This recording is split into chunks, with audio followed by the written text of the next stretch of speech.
Drives down and throws it down. Bases loaded. 2 out. Hard hit into right. Back at the wall. Tie game. Big Puppy. No icing. For the first time in 39 years, the Boston Bruins have won the Stanley Cup. Anything possible!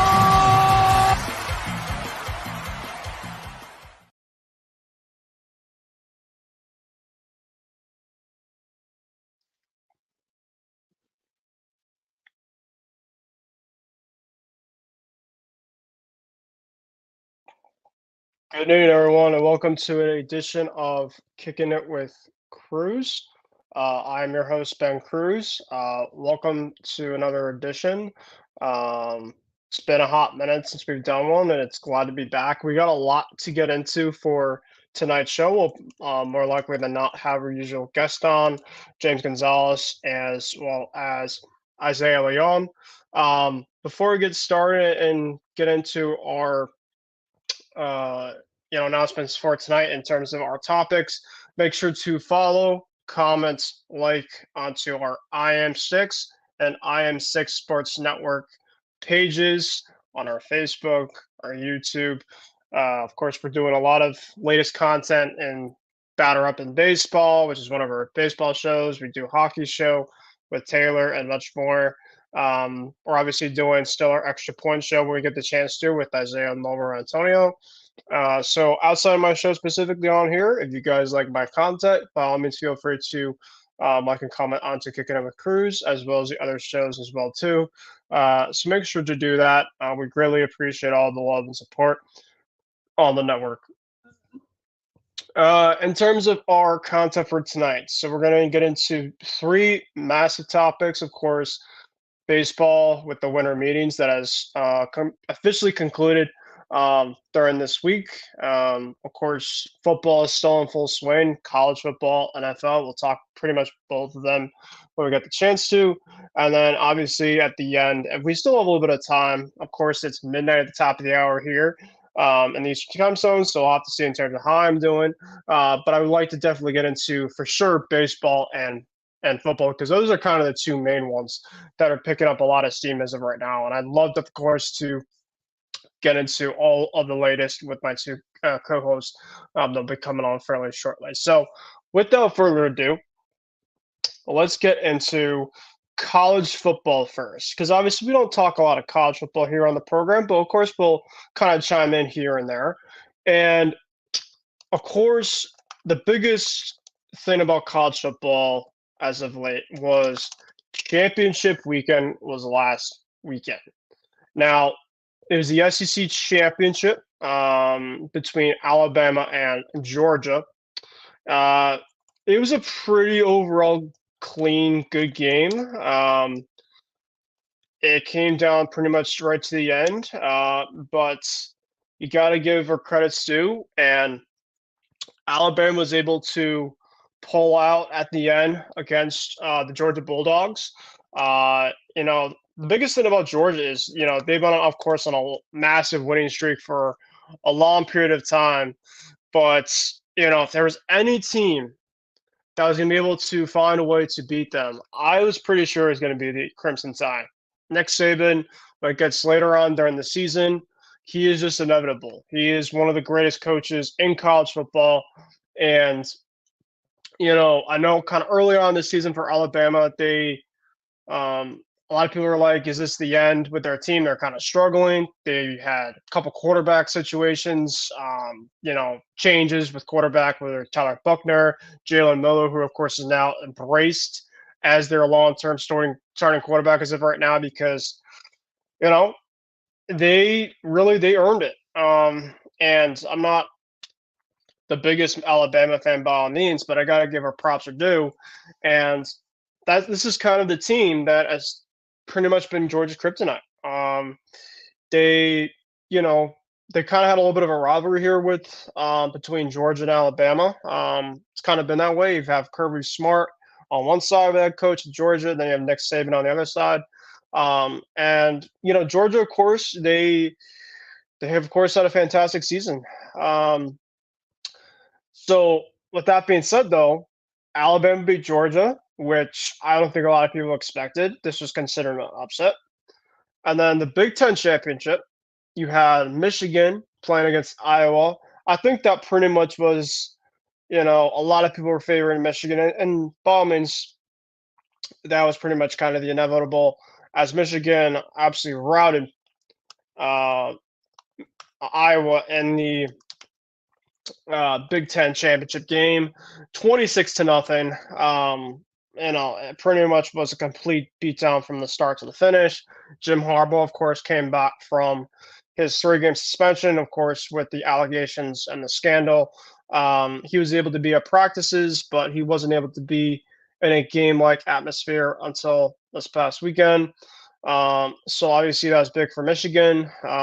So with that being said, the college football the next day on NFL Sunday, this past NFL Sunday, had a massive decision to make because it was just chaos. With Alabama upsetting Georgia, that pretty much created a lot of chaos to happen.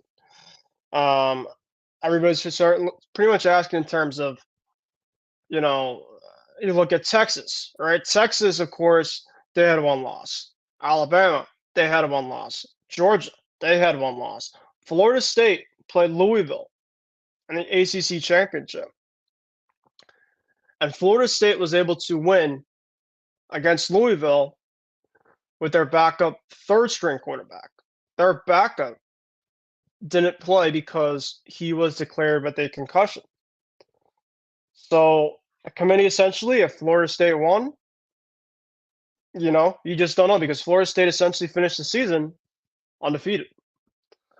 So it really came down to, okay, Washington, Pac-12 championship, by the way, which I think now I've kind of got into all of the championship games by this past weekend.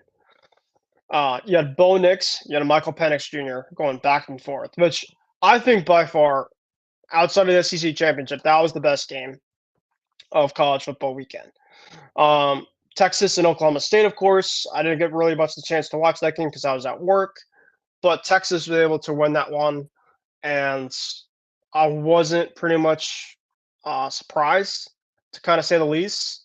But it was just complete back and forth in terms of all the madness in college football. As now I have gotten one of my co-hosts here, Isaiah, who we've definitely talked here a lot about the college football stuff, but now we get the chance to kind of talk now here on the air about it.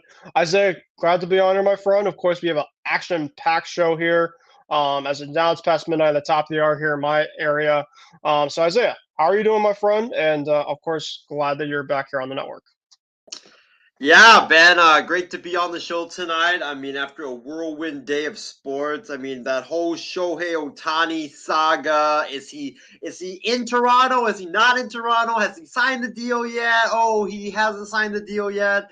It was just such a crazy and bizarre day in terms of baseball, and I've never really seen a day like we saw today, where you had these experienced reporters that have been reporting breaking news for a long time, just miss a lot today and just kind of contradict each other. So just a very fascinating day in terms of the sports world. And I'm pretty sure we'll get into it later on in the show. But I mean, if today had any inkling as to what the next few days will bring, I mean, get your notifications on your phone set, and we might not be getting a lot of sleep because the bomb could come at any moment. So that's very exciting. But other than that, I mean, we witnessed a pretty good Thursday night football game, which I'm kind of thankful for because, looking at it to start the week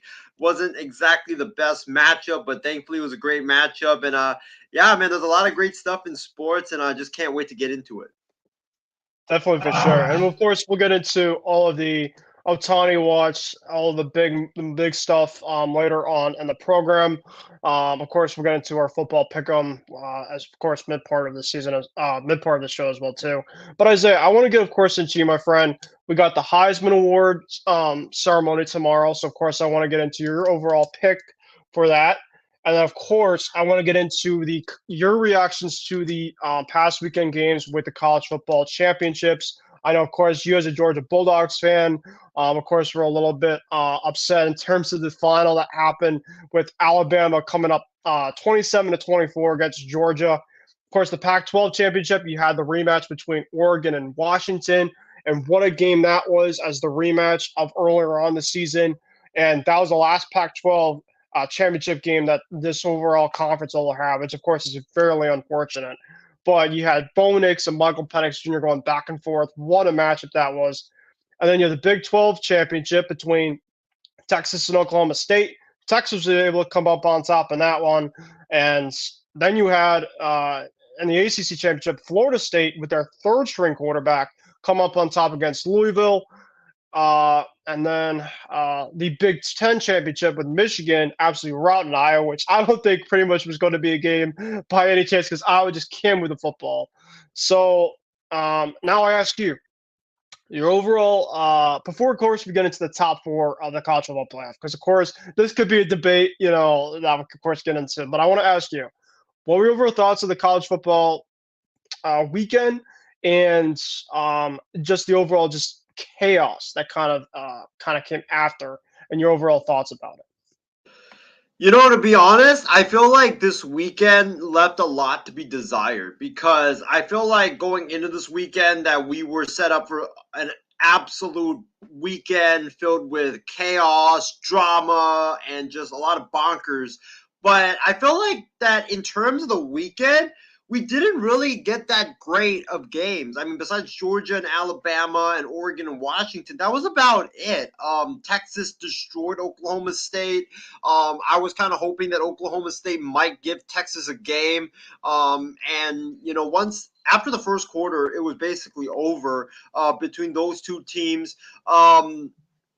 Washington got off to such a great start. Then Oregon got the momentum late in the game, and then they ended up coming back. And then Washington took control of that game late. And then Bo Nix, with a miraculous touchdown when Oregon was down, I believe, 10 with I think like 2 minutes to go in the game, only one timeout left, and he just delivers a strike on the money to the receiver who runs for like 70 yards for a touchdown. And that was just such a miraculous play. But I think that for Oregon, it was the defense not being able to get a stop. When they had to get a stop, it just felt like Washington was just more physical. Their offensive line just dominated. And I just felt like Washington just bullied their way by Oregon when it mattered the most. And you could just tell that Oregon was either very tired at the end and they just couldn't get that stop that they needed. Because I think if they had gotten that stop, Ben, that I really think that Oregon would have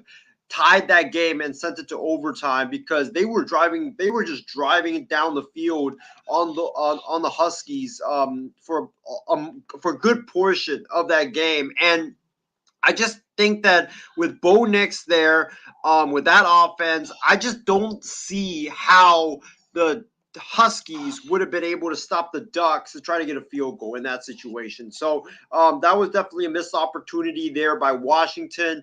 But I also think that game really came down to Dan Lanning's questionable coaching decisions. I know there was a play that I was questioning a lot, which was I think 3rd down and 9 after Washington had gotten back the momentum and you really needed to score to match Washington's score.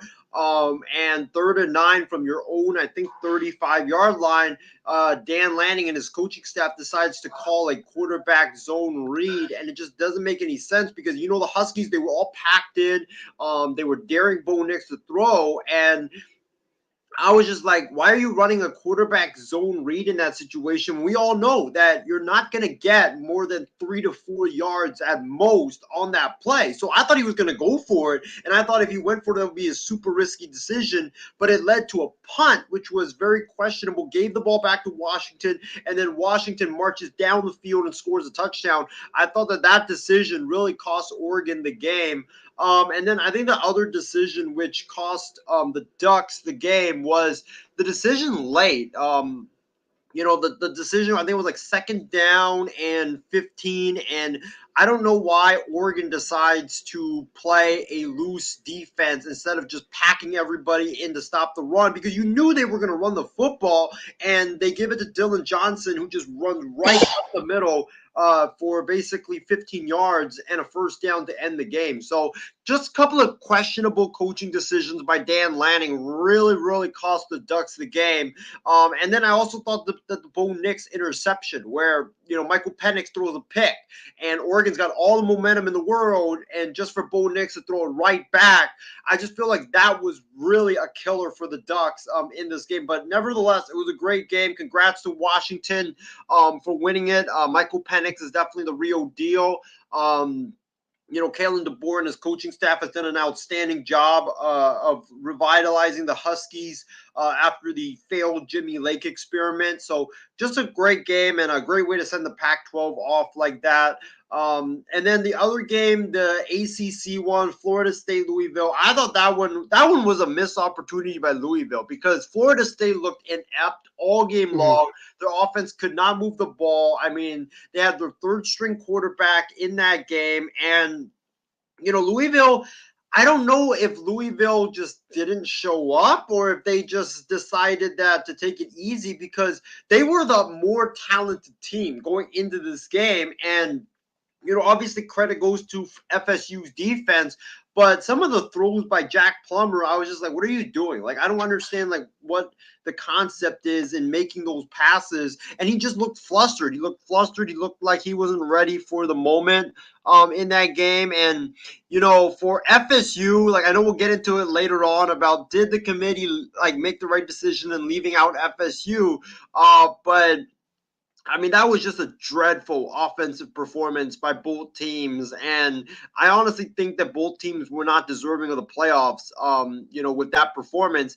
And then the other one was, obviously Georgia and Alabama. And that one for me really hurt, because I thought that Georgia had gotten over the Alabama Demons. I thought that like once they beat Alabama in the championship and Ringo got that interception, like it was their way of breaking through the glass ceiling and getting through Alabama, especially with this Alabama team not really being that dominant this entire season. And Georgia, I just felt like I was very disappointed in their performance. The offense didn't show up in the first half.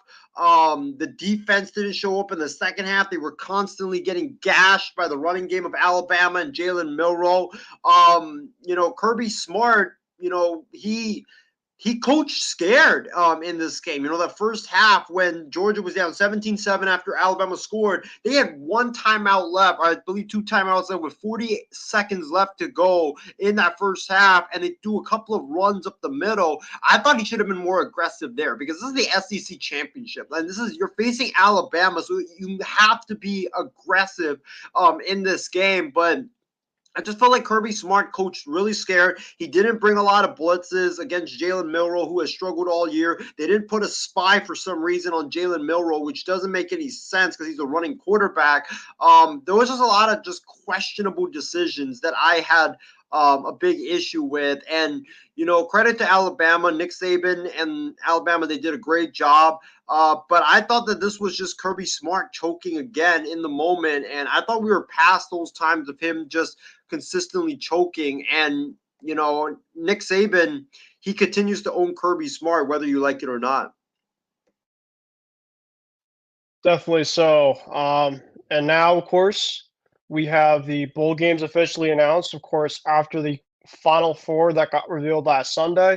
I really won't get into kind of most of the bowl games probably until like next week or the week after, because I know obviously we have the Final Four revealed, so I obviously want to kind of mention to you about that. So it's funny enough because I put on Twitter just for kicks because everybody was kind of being anticipated, last Sunday in terms of the Final Four and what the committee was going to do. And I picked essentially the Final Four right. I was just like, watch some team, and I told my brother this is off the air. One team was going to get fucked over, and I thought about it. I'm like, Jordan Travis is out for Florida State, so I think they took that into account for the last couple games that they had. Texas, they beat Alabama head to head, so I did think that they were going to keep them in, but Alabama just beat the number one team, so they're just like, we're not going to get rid of them. And then Washington, I think by far has been the best team consistently, probably all season. So I had Washington, Bama, Texas, and Washington, Bama, Texas. And what's the other one I'm missing? Michigan. Yeah, there you go. So I picked those, and I was in the shower, and I'm just like, because they were taking forever to not pick. And then I hear my brother just, when I was taking my shower, he's just like, you got it right. And I'm like, what? I was like, I'm like the Final Four. And so, yeah, I had to take a look at it. And yeah, I just thought that one of the teams, whether it was going to be Georgia, whether it was going to be Florida State, one of the teams is going to get robbed. You just saw the reactions of the players from Michigan, just seeing that they have to now play against Alabama. Oh my God, it's just the chaos that, of course, inspired there. So I want to get your overreactions. Did the committee get it right? Because I think personally, I'm going to be very indifferent about it because, of course, I had those Final Four picks right, but definitely somebody did. It had to happen. And there's no reason to, Isaiah, because Kirby Smart and who's the Florida State coach? Is it Mike Norvell? Mike Norvell, thank you.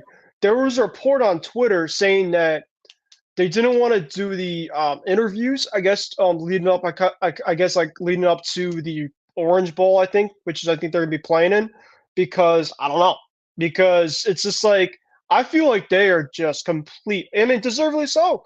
They were undefeated all year, and they're probably out now because their starting quarterback is now off the year. So they, of course, had to take that into case. Their defense, right, is probably maybe been the best defense maybe in college football. If you take a look at it, and their coach, I mean, he put up a great season. So it's just like a team, of course, had to get, fucked over. But I want to give you overreactions now. With that being said, and now we have the Final Four teams in the playoffs. We have Alabama, Texas, Washington, and Michigan. You know, the committee sent a loud and clear message to all of us that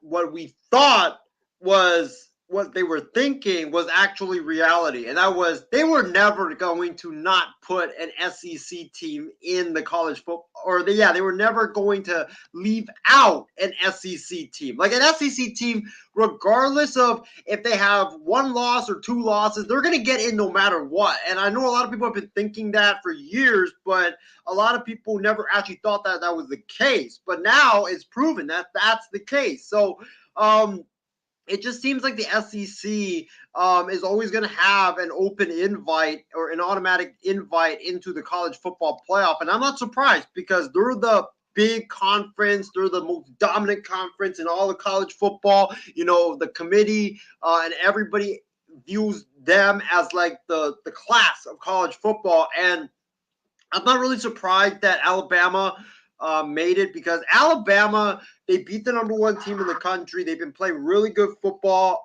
after their loss to Texas. And also, like, this is Nick Saban. This is Alabama. They just won the SEC by beating Georgia.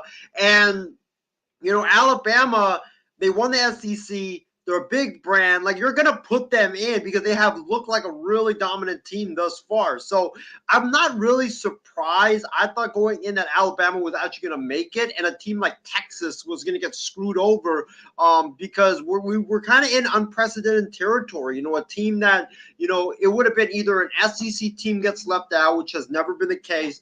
Also a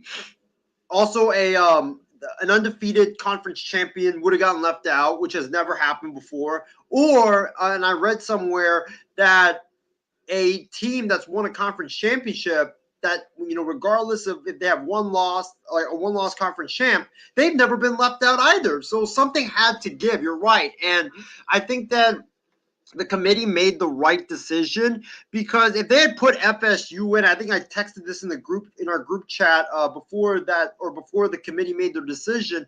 If they put FSU in, FSU would have gotten stomped by Michigan like 62-7. Like, it would have been a really, really, really ugly game.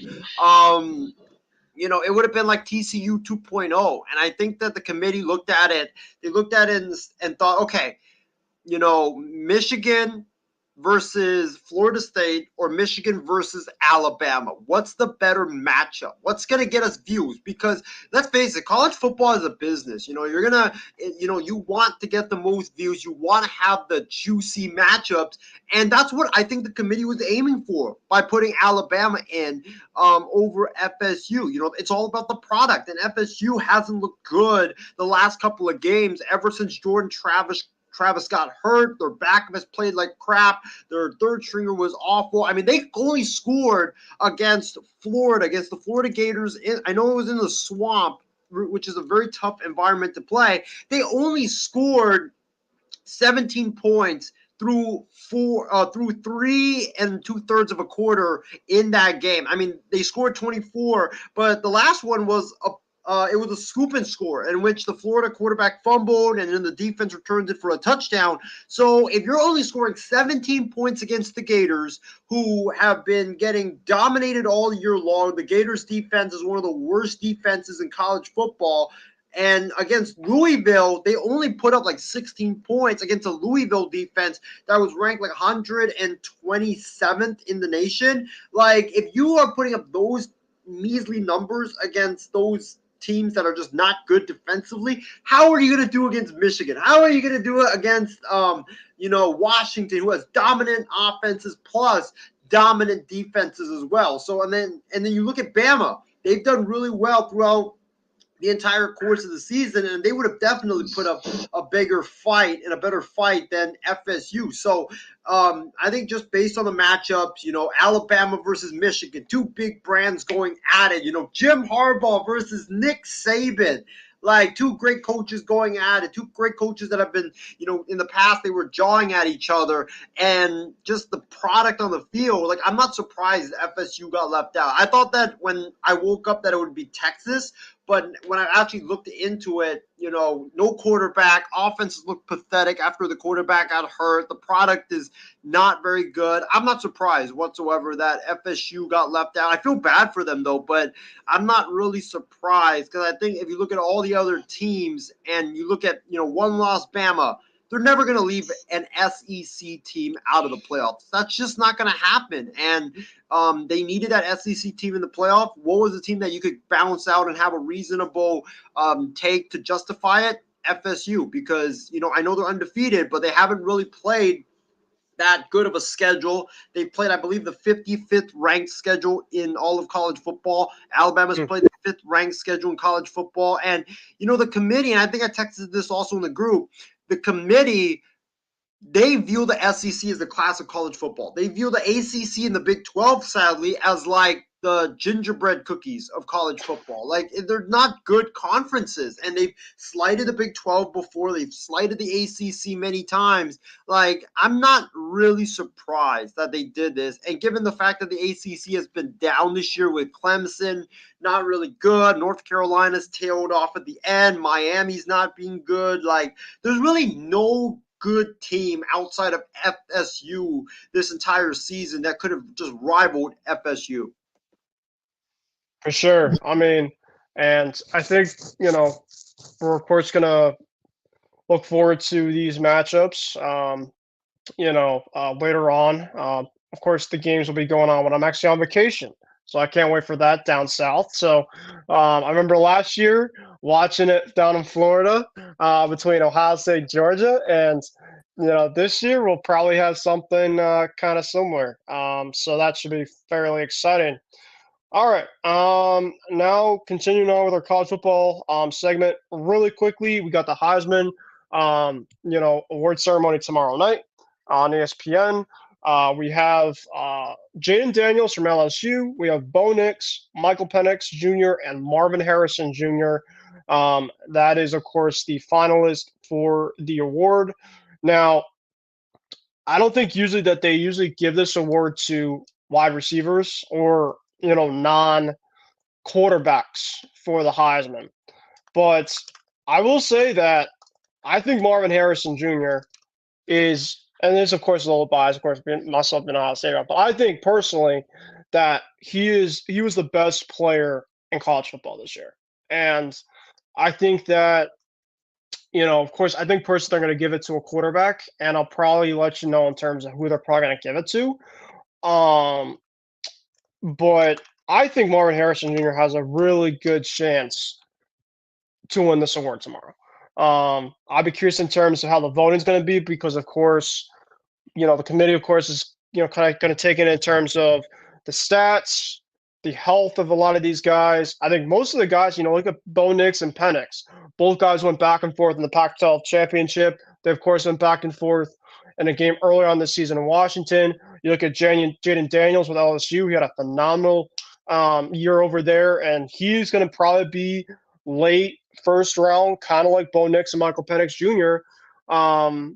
And that's not even including, this overall does not include guys like Drake May and Caleb Williams. So that just pretty much shows that this year, this draft class is going to be really deep at quarterback play. So it should be really, really, good to see. But I want to ask you, before I get into my pick, who do you have to win this Heisman? Wow, this is very tough because you can make a case for either guy to win the Heisman.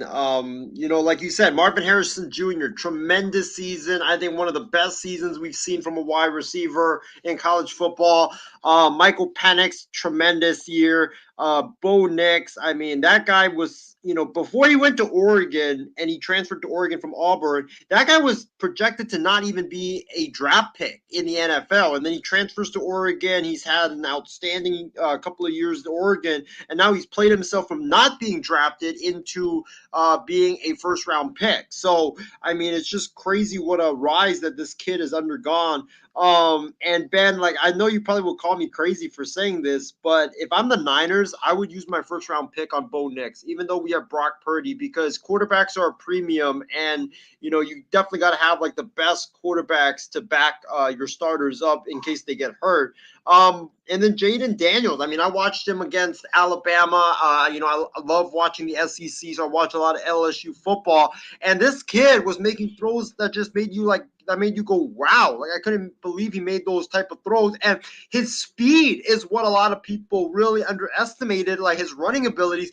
This guy reminds me of Lamar Jackson, to be honest with you. I mean, his shiftiness, his speed, the way that he can get downhill and get faster going downhill. I mean, it's really crazy that what he can bring to the table. So I think that, honestly, it's probably going to go to Jaden Daniels because he had a tremendous year. He plays at a really top program at LSU. I feel like his passing was a lot better than Michael Penix and Bo Nix. He had 40 touchdowns, 4 interceptions, only 3,812 yards passing. I mean, he just had a tremendous year. So for me, I probably would go with I would go with a quarterback because they rarely give it to a wide receiver or a position player.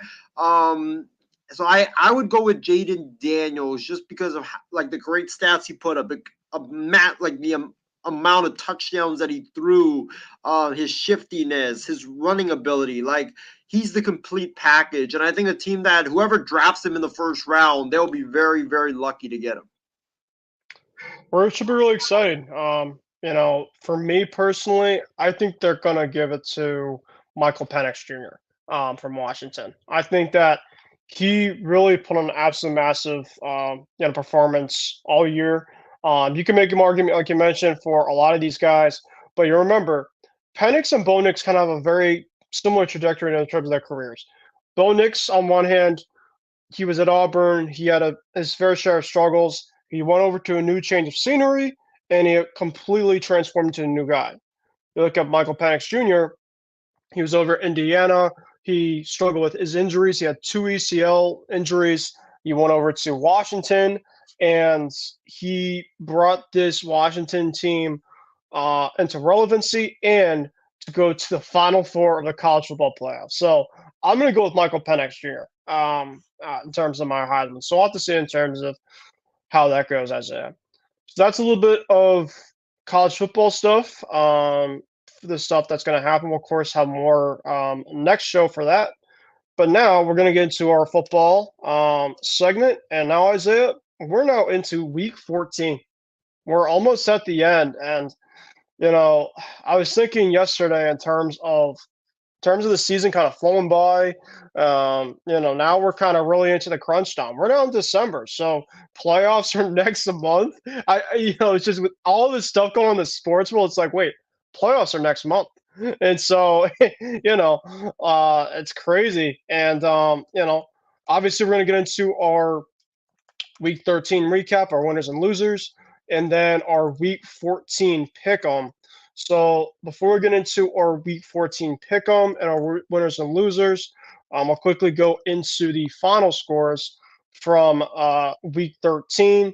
So Seattle and Dallas. Dallas came up on top. A really, really good game in Dallas, 41-35. The Colts defeated the Titans 31-28 in a very high-scoring game in overtime. The Falcons edged out the Jets 13-8 in a really dull type of game. The Lions defeated the Saints 33-28. The Texans defeated the Broncos in a really close one. Russell Wilson with the crucial interception at the end for the Texans to seal it. The Chargers and the Patriots game, probably the lowest game all year. It's going to happen. Chargers defeated the Patriots 6-0. Yes, you read that right. Not a football score. I mean, a baseball score, a football score. So yeah, that was awful. And then you guys won last night, though. You won last night. Yeah, it was nice for a change. We'll talk more about it a little bit. The Cardinals defeated the Steelers 24-10. The Dolphins routed the Commanders 45-15. The Buccaneers defeated the Panthers 21-18. The 49ers absolutely demolished the Eagles 42-19. Wasn't even close. The Rams defeated the Browns 36-19. The Packers defeated the Chiefs 27-19 on Sunday Night Football. And then Jake Browning. How about Jake Browning? Over 300 passing yards going into Jacksonville and defeating the Jacksonville Jaguars 34-31 on a game-winning field goal in overtime by Evan McPherson. Trevor Lawrence left the game with injury. It sounds like it's not going to be long-term, thankfully, but he left the game on that. So with that being said, Isaiah, before we get to week 14 pick'em, who are your winners and losers from this past week? So for week 13, right? Yes. I can't add the Patriots and Steelers into that game because that's week 14, right? Week 14 with Patriots Steelers, yeah. All right. So week 13, let's start off with the winners. My biggest winner of week 14 or week 13 was the Niners. I mean, I was absolutely stunned by their performance. I thought that they were going to win in Philly and beat the Philadelphia Eagles, but I didn't think that, and I didn't think that nobody thought that they were going to beat the Eagles that badly the way they did. I mean, the defense shut down that high-powered Philly Eagles offense, the offense for the 49ers. I mean, Brock Purdy going back to Philadelphia, going back to the place where he tore his elbow last year, and that put his career on the brink. He goes back there and started off really, really badly in that first quarter. I mean, the Niners, Ben, had -6 yards of offense in the entire first quarter. They didn't even get a first down. They had two 3-and-outs. Philadelphia was dominating. They were pushing the Niners around. But then something switched. And I think what switched was the Niners getting that first catch by Brandon Ayuk, which put them in from a 2nd and 15 deep in their own territory to 3rd and manageable. I think it was like 3rd and 4, still deep in Niners territory. But I feel like that catch by Ayuk was massive because it really calmed the Niners down. Because remember, going into this game, everything that was on the Niners' minds was about revenge. We want revenge. Like, this is not just a game. This is not any game. This is personal. And I felt like the Niners were too amped up going into the game. Shanahan had like a game plan of, let's throw the ball 6 straight times to start the game. And I was like, what are you doing? Like, you're a team that's predicated on the run, and you're going to go out there and throw the football 6 straight times against this Philly pass rush. I think Kyle Shanahan was trying to prove a point, but it was just very, very unnecessary. But after that Ayuk catch, I just feel like it really settled the team down, and you could tell they started playing better football. Purdy made some outstanding throws, getting the ball out quick to McCaffrey, to Debo, to Ayuk, to Juwan Jennings, and also George Kittle as well.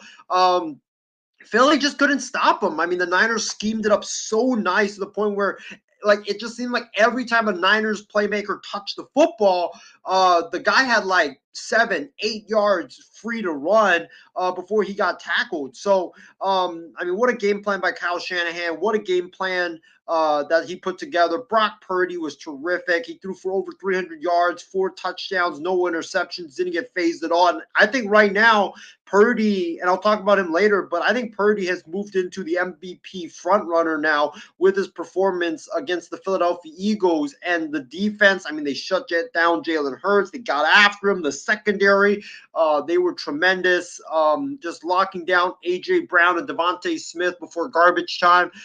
Just a great win by the Niners, and a very satisfying win by the Niners, because if the Niners had won, Ben, by like, single digits, or they had won by a game-winning field goal, I don't think that you really could have taken the sting of last year out, just taking it out. If you had won by like, game-winning field goal, because you would have then gotten lucky.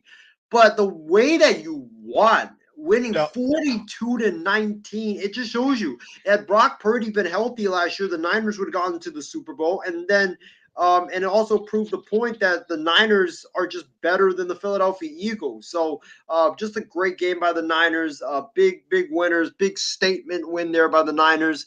And, I think we're going to see Philadelphia again. And to be honest, I wouldn't mind seeing those Eagles again down the road. But, yeah, what a great win by the Niners. I would say the second winner on my list, I'm trying to go back to the Week 13 scores, but the second biggest winner on my list, it's got to be the Green Bay Packers. I mean, the Packers have played really bad the last several weeks before this week. But, I mean, they go into Lambeau. It was snowing. It was, pretty cold out there. And they held Patrick Mahomes to just 210 yards passing, 1 touchdown, and he threw a pick. And he was just pretty much ineffective the entire game. And he looked very, very uncomfortable throughout the entire game. And they held this Chiefs high-powered offense to just 19 points, which was amazing to say the least. And now the Packers, after they won the week before, they won this week. They're firmly entrenched now in the playoff race. They really are. And, Jordan Love, I mean, Ben, did you see Jordan Love making those throws like Aaron Rodgers out there on Sunday? I got to give him my props, man. I know that you, of course, were on the Jordan Love hype for a while, and the last 2 weeks, he is kind of played like last year against the Eagles, just really comfortable. They even really had Aaron Jones be healthy during the last couple of weeks here, and it wasn't the way he's just playing; it's the way he's playing against these teams. These teams have very solid defenses. You have the Lions go into Detroit on Thanksgiving, and then you repeat that on the Spotlight Lambeau Field against Patrick Mahomes. Yeah, I mean, you gotta give your flowers where flowers are due. Now, of course, we'll have to kind of see where things are. They got the Giants coming up on Monday, and I don't see in terms of where things go with that, as Isaiah left the program for right now. Looks like he's coming right just back on. Let's see. But yeah, I just gotta just give where props are due with Jordan Love. And I'm really happy for the kid, because I know for a fact that he really worked hard for this moment, and now he's just showing his worth.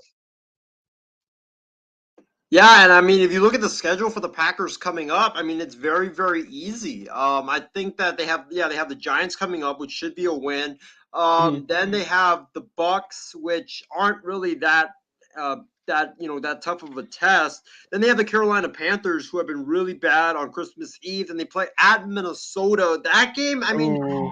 that's going to be a tough one because it's in Minnesota. But if this was Kirk Cousins, I think the Vikings would fear me I would fear a lot more. But if it's Josh Dobbs or it's Nick Mullins, not really. And then you have the Bears. Like, they have 5 really winnable games, and if the Packers go 4-1 or they go 5-0 in this stretch, Green Bay I think will definitely make the playoffs, and they're going to be a tough test, a tough first round for Philadelphia, potentially Dallas, San Francisco, whoever plays them. You do not want to play Green Bay in the first round. Like, you never want to play Green Bay in the first round. So definitely very impressed by the Packers. Jordan Love has definitely really impressed me the last several weeks. Another winner that I would have is the Houston Texans, CJ Stroud. They made me look bad. I mean, I said their defense was a good game, though.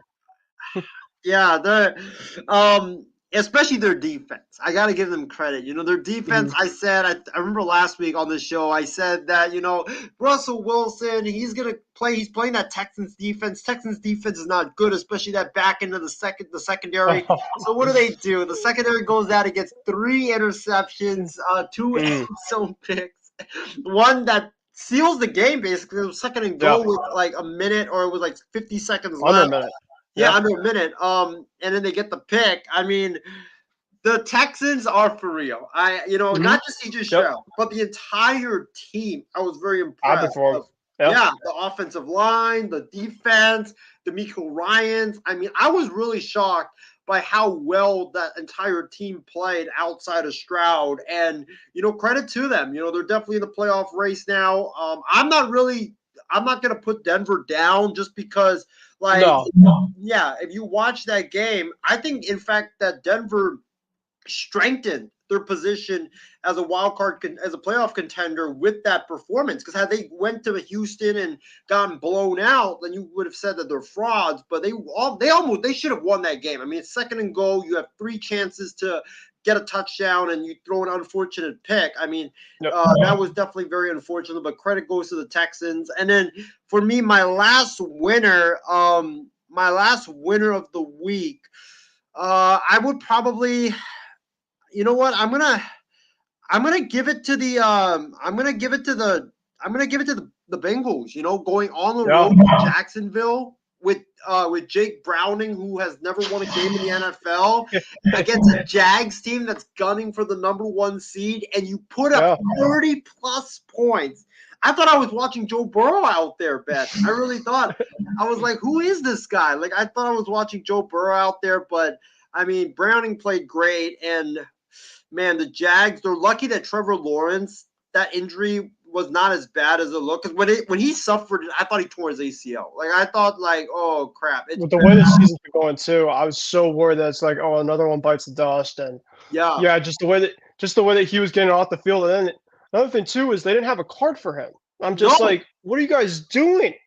Yeah, exactly. Like, he couldn't put any weight on his foot. He had to be carried off by 2 people. Like, it was just really, really bad. But I'm honestly worried about the Jags now, because when you look at the Jacksonville Jaguars, not only I don't think they're going to get the number 1 seed, but that schedule's really tough down the stretch. You got the Browns, you got the Ravens, you got the Bucks, the Panthers are going to be easy, and then you finish the season in Tennessee, which has played the Jags very tough. Yeah, exactly. So could the Jags miss the playoffs? Like, could the Jags go from potentially being the number 1 seed to missing the playoffs? That could happen now, especially we don't know how many games Trevor Lawrence is going to miss. Is he going to play this weekend? If he doesn't play against the Browns, that's another setback. So those are definitely my winners for this week.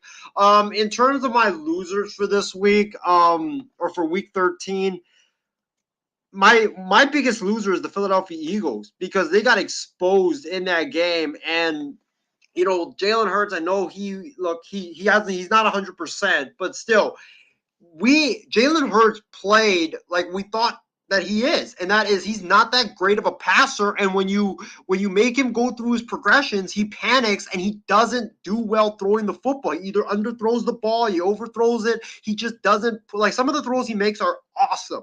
But a lot of the throws that he makes, a lot of them were either getting batted down, a lot of them were under the or behind the receiver or underthrown. Like I think the Niners really gave the teams out there a blueprint to beat the Eagles, which is don't let Jalen Hurts run the football, make him throw the football, and then he's going to expose. And then when you're on offense, their defense, man, they can't cover up the middle. Like the Niners were gashing them up the middle with the run. The receivers were just gashing them up the middle on short, intermediate passes. The tight ends, I mean, George Kittle looked like prime Shannon Sharp out there. Like it was just crazy what the Eagles defense, how they were just giving up all these easy completions, all these yards up over the middle, and the D line, like, yeah, they're really good getting pressure, but if they can't get pressure, well, then your linebackers can't cover. Your corners either are not covering, or they're giving up completions, or they're getting penalized for pass interference. Like the Eagles have a big problem on their hand. I really don't be shocked if Dallas beats them this Sunday. And then my other loser. My other loser, it's got to be, there's a lot of teams out there. My other loser's got to be the Commanders. I mean, you give up, you fire Jack Del Rio, you blame him for the bad defense, Ron Rivera takes over, and you give up 45 points against the Washington Commanders. Like, come on, man. Like, Ron Rivera should have gotten fired last week, if we're being honest. I don't know why he still has a job. It makes no sense whatsoever. That defense looked really pathetic out there. And then I would say my last loser is – my last loser is the Pittsburgh Steelers. And I know we'll talk about them later on, but Pittsburgh is spiraling out of control right now. You were in the playoff race, 7-4, looking great, and you lose at home to the Cardinals. And you not only lose, but you get destroyed by the Cardinals 24-10 in a game in which Kenny Pickett gets hurt and you can't do anything on offense. Like the defense. How about the defense, Ben? Not just the defense has played like crap the last several weeks. I mean, against Kyler Murray, gives up 24 points, and then making Bailey Zappi look like the second coming of Brady out there in that first half. Like, it's bad in Pittsburgh. And you got to wonder, how long is Mike Tomlin going to last? Because if the Steelers go from 7-4 to, let's say, losing record and missing the playoffs, there needs to be a discussion about his job moving forward. Yeah, Pittsburgh fans are like on Tomlin's head right now. They're just like losing their mind. We'll talk more about Week 14 Pickem, the Thursday night football recap game, in which my Patriots actually won for a change. Yeah, that felt nice. But for me, the winners and losers, I had a lot of the similar ones that you had. My winners, I always go the Bengals. I mean, they essentially kind of kept their playoffs hope alive on Monday night. They went into Monday Night Football against Jacksonville with Jake Browning as their quarterback. And, he kind of just let the offense kind of do what Joe Burrow was doing. Do the play action, let the run game do its thing. And, that's what you're supposed to do. And remember that pass he threw to Chase for the touchdown? I mean, that looked like a Joe Burrow type of pass. Now, I'm not saying he's going to turn into like Brock Purdy out there and get the backup role and become, a starter. But you're seeing it now, Isaiah, with a lot of these starting quarterbacks go down. You're seeing the backup quarterbacks get their chance to potentially shine out there. It's just kind of the craziness of this season. But that was one of them. Man, I'm going to go with Dallas. They continue to be a really good team. This year, Dak Prescott, I've of course given his, criticism in the past, but he's played really well. He might be playing his best football of the season, of course, right now. And he's right now leading the touchdown passes as we speak. And then my other winner I would have to go with is, the Niners. I mean, it's pretty inevitable. They went into Philly. They made a massive statement. Game wasn't even close. And, I told you guys that because I know you're after they lost to the Bengals. You were kind of being like, oh, the defense, of course, is falling apart. I'm like, just give it patience. There's two guys you guys were missing that were key: Trent Williams and Deebo Samuel. And I said, if you guys get those guys back healthy, you guys can just get one game going and you'll just turn on the gas again. And that's what's going on. Deebo Samuel, 3 touchdowns. The guy was an absolute force. I mean, one of the touchdowns, I'm like, you got kidding me. It's just like his breakaway speed is insanity. So, I mean, it must be nice, right, to have some speed on your team, unlike mine. But yeah, the Niners are my other one. My losers are the Pittsburgh Steelers. I mean, you lost. You were 7-4, and you lost 2 teams that are essentially tanking right now. And I remember the game, and I know, of course, we'll talk more about the game from last night, but it was 4th down and 2. They're down by 3 points, and Mike Tomlin decided not to go just for a run play to get the first down, but for a deep pass play with Mitchell Trubisky out of all guys. And yeah, so I just don't get Pittsburgh right now, and I'm not even saying too like Kenny Pickett would have made much of a difference because I don't think he's all that, to be honest. He's okay, but that Steeler team is just they're up in shambles, and like you mentioned, Isaiah, as great as Mike Tomlin is as a coach, you just got to think, is their time, in Pittsburgh, be up in question? We'll kind of have to see, especially with the way the Bengals won last week. The AFC North, the Ravens, I think, are the best team in that division. That division's going to be up for grabs because I think, despite the 2 losses Pittsburgh had, they're always, of course, tough kind of down the stretch. My other winner, Isaiah, is the Rams. They've won the last 2 weeks. They actually Joe Flacco with the Browns actually not that bad out there, which is, of course, crazy to think. So, good, of course, for Joe Flacco. Really, happy that he's back in the league. So, I kind of would go with the plethora of winners. But yeah, my losers, I would go with the Steelers. I'm trying to think. Obviously, my Patriots been a loser for a lot of the season, so I'm not going to go with them because that game itself was bad as it was. Yeah, Commanders. I would say too because I thought they would give them a game. I didn't think the Commanders were going to win, but your defense is just completely fallen off. Ever since you moved off from Montez Sweat and Chase Young, you fired Jack Del Rio. That whole thing's a mess. And yeah, Ron Rivera, his job essentially is inevitable. He's going to be gone after this year. They got to get younger. They got to, of course, revamp that defense. Other loser is the New York Jets. Their quarterback situation, Isaiah, and I get to see that firsthand with being an hour away from New York, is horrendous. It is awful to watch. And yeah, I've seen a lot of horrible quarterback play this year.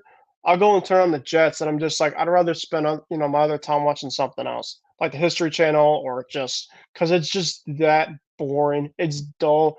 Their defense is just incredible, and just without Aaron Rodgers, it's like I don't think Aaron Rodgers should come back to play.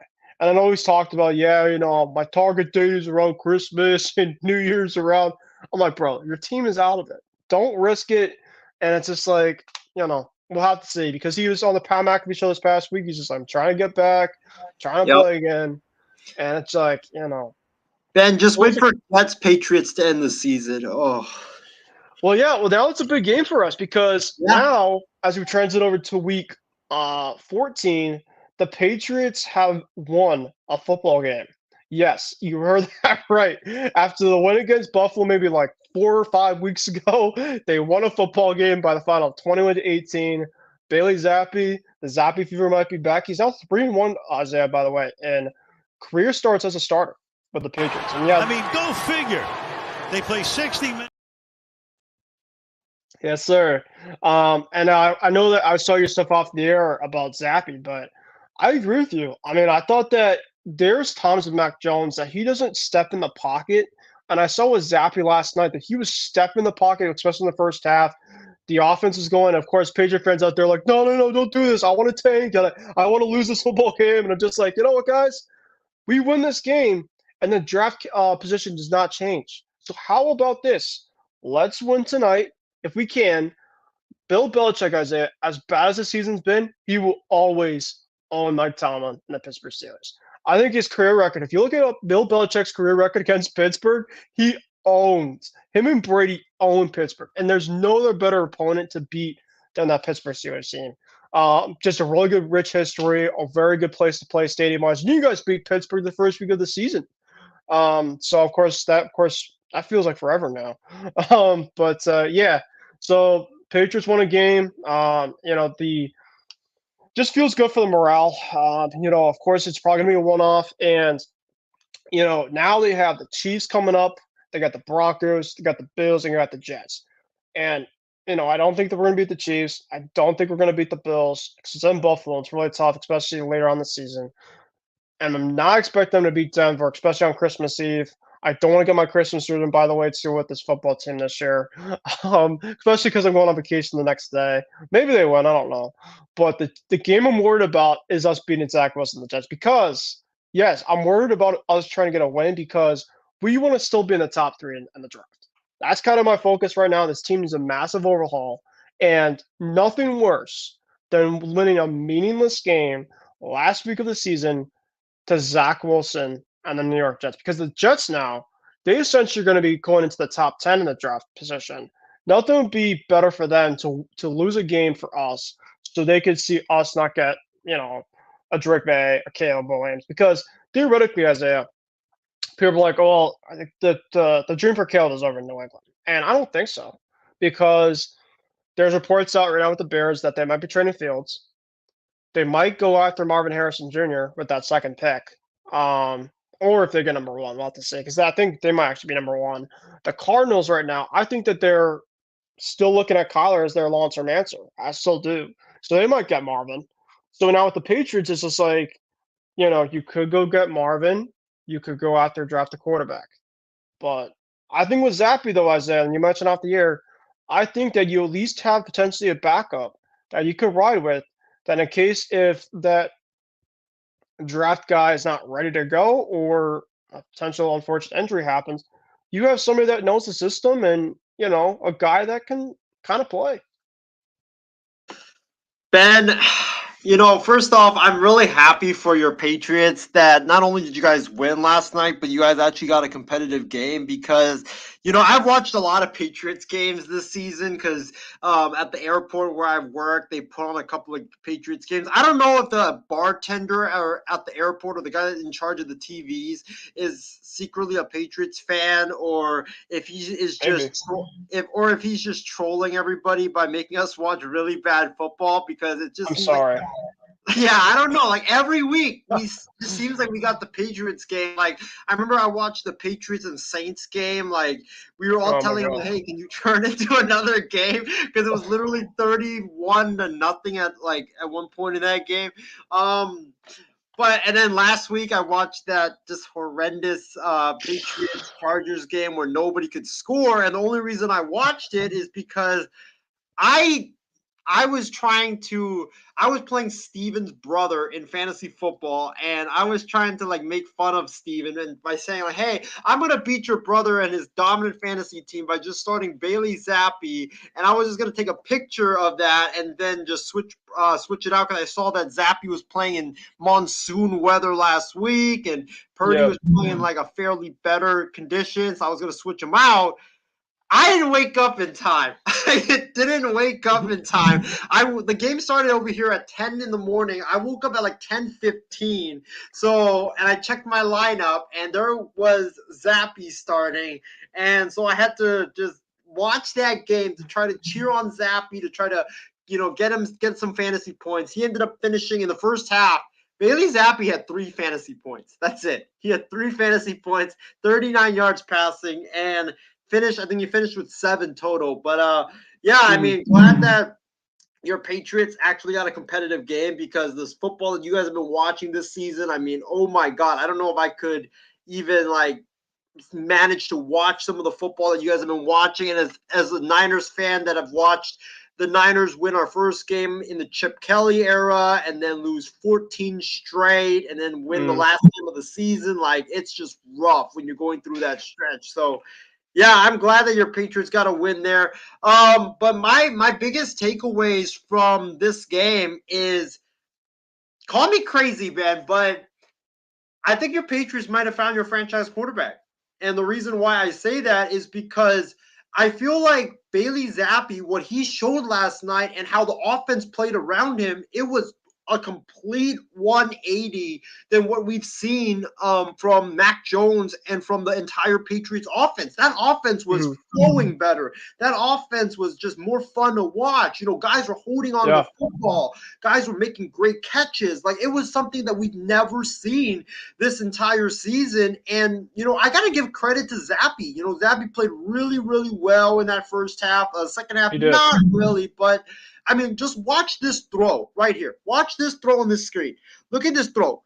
Zappi puts it right there over the outstretched arms of the Steelers cornerback, right to where Hunter Henry can get it. Only Hunter Henry can get it. He drops it right there, like right in the basket to Hunter Henry. Like, that was an extremely impressive elite level type throw. And he was making that wasn't just the first elite level or the only elite level throw he was making. He was making a lot of outstanding throws out there. And you know, he did a lot of great things like make those elite throws, and also those one play where he was in the pocket and he baited a Pittsburgh Steelers linebacker into making a really bad mistake, and then he rolls out to the right where the pocket is collapsing and then throws on the run, makes a really good throw. Like, he was doing things that I see Brock Purdy does in San Francisco every single week, and I was just very, very impressed by what Zappi did out there. Let's face it, the Steelers defense, they're not too shabby. I mean, they are they're really good defense with TJ Watt, you know, Minkah Fitzpatrick. They're in the for the defense. The defense is one of the best defenses in the NFL. So for Zappi to do what he did against that defense, I mean, it just made it even more. On a short week, too.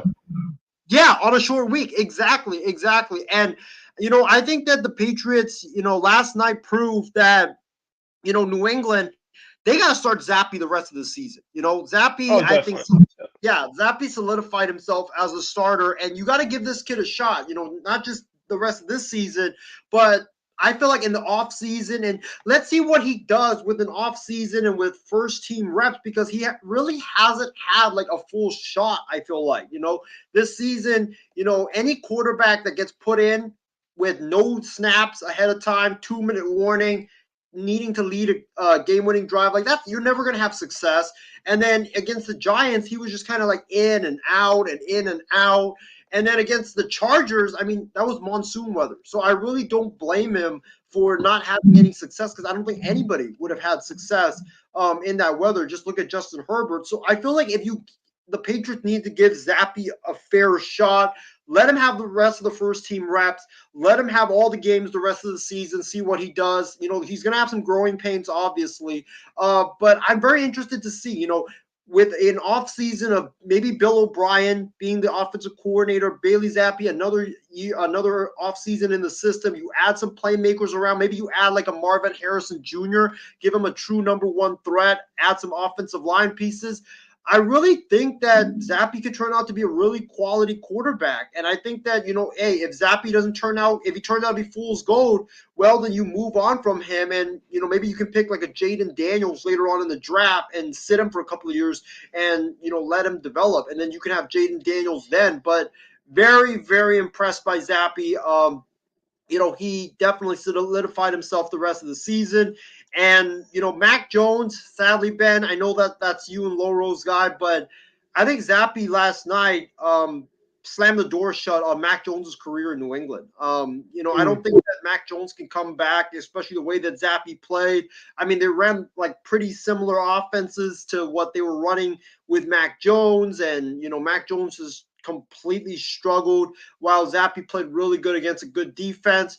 So I don't think Mac Jones can come back. And then the other thing that I'll say is, you know, sadly, I'm going to have to accuse some of the Patriots of sabotage, because why didn't you play like this with Mac Jones playing? Like, it just was so obvious that they don't like Mac Jones, and I just felt like they set him up to fail because they didn't like his attitude. I know there were reports that, you know, Bill didn't like his attitude, the team didn't like his attitude and stuff like that. Like, last night was just more evidence of that, hey, you know, Zappi comes in, guys all of a sudden, hanging on to the football, making tough catches, blocking harder. Like, I mean, it was just something that you just never saw this entire season. So, just very impressed by the Patriots. Good win for Bill Belichick and your Patriots. And Zappy's definitely now the starter moving forward the rest of the season. And the Steelers, oh God.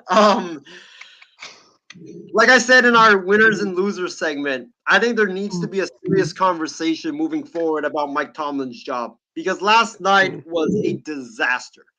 Not only you were 7-4 before the last 2 weeks. You lose to two 2-win teams and get spanked by two 2-win teams, and your offense is pathetic out there. Maybe it's time for a new voice in Pittsburgh. I mean, the defense looked like they quit late in the game when Ezekiel Elliott had that 15-yard run to ice the game.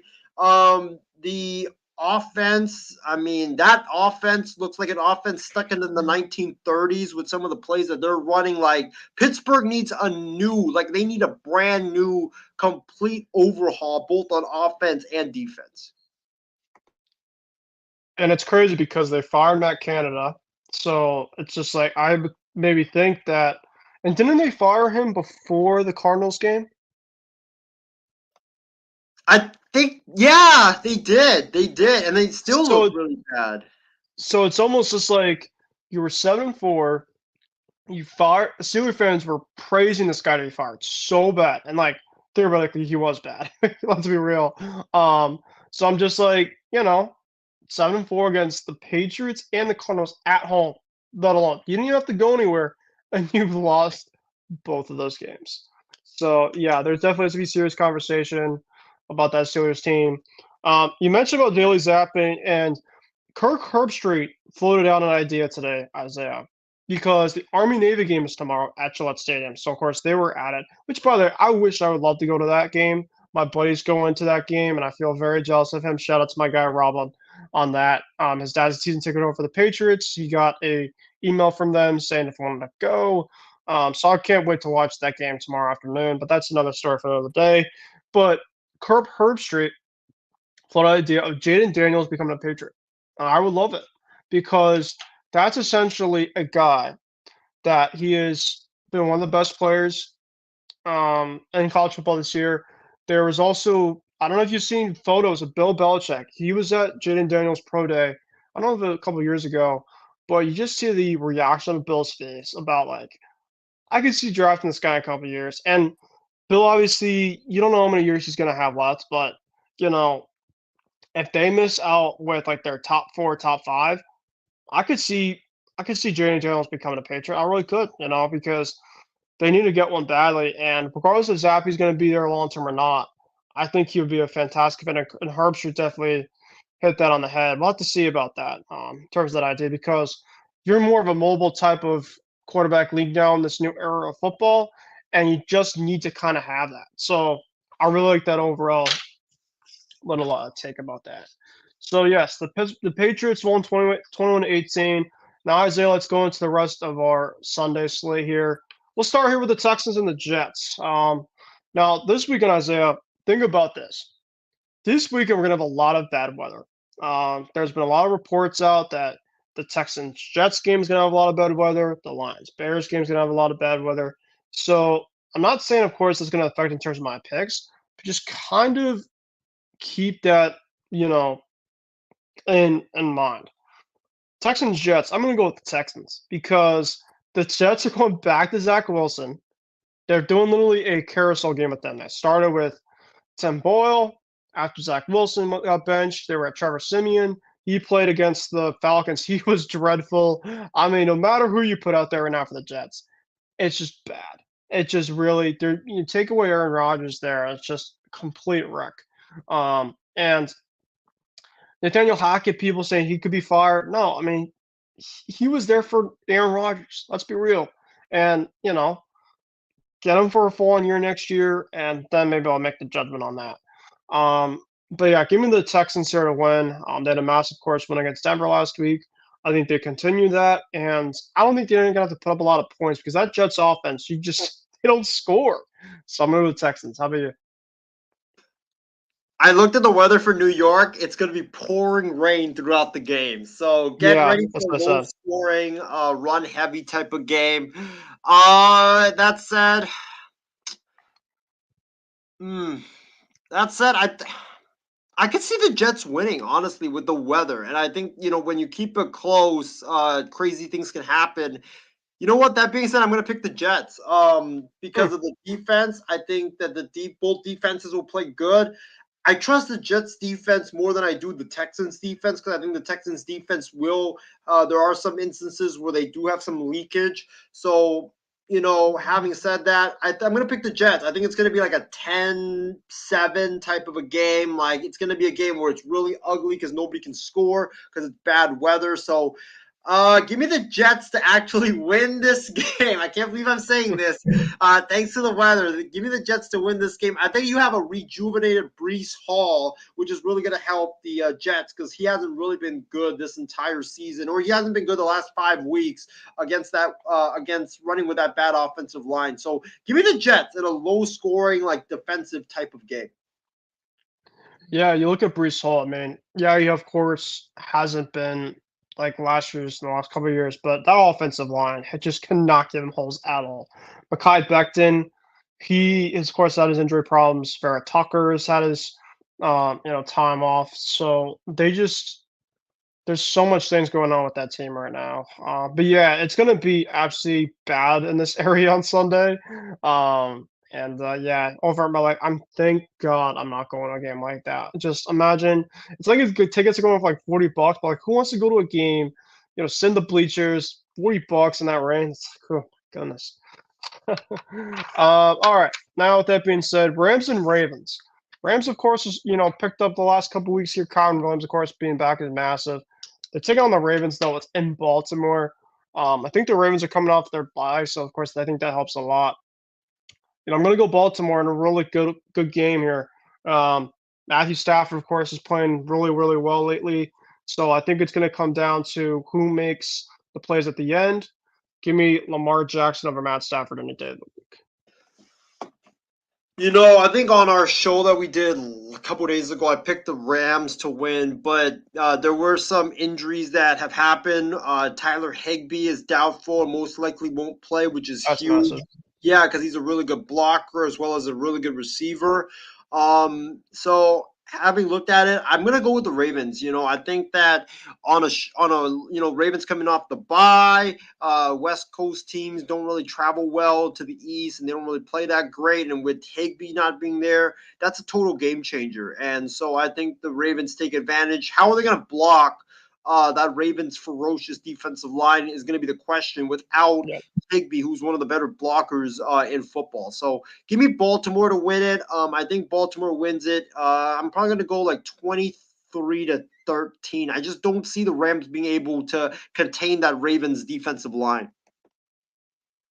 Gus Edwards has had a pretty good year with the Ravens after J.K. Dobbins got hurt, and I think that their offense, their running attack, and look at Joe Flacco just came back, and he made you obviously do your comparisons. He looked like Tom Brady out there in his first game after being out of the league. So I don't think that the Rams defense has been all that this year. Personally, Raheem Morris is their defensive coordinator, right, Isaiah? Is it? Yeah, I believe so. I think there's going to be some questions about his job security because I don't think that this Rams defense has been that great this year. I'm not going to lie. So we'll have to kind of see about that. Okay, Panthers at Saints. Now the Saints, of course, came off the 3-game losing streak.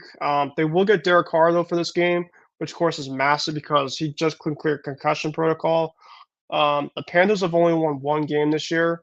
I would love them to win massively for the Patriots tanking situation. I don't think it happens though, sadly.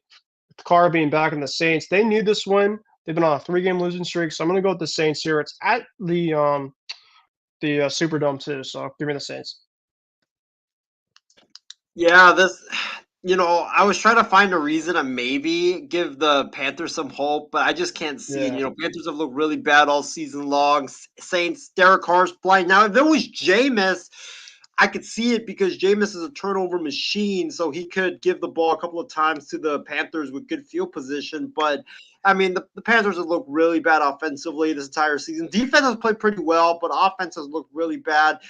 Derek Carr, the problem with him is, can he stay healthy? Because he's been Yeah. really, he's had 2 concussions, I believe, in the last 3 He's had games. injuries like all season with Yeah, something going yeah. on.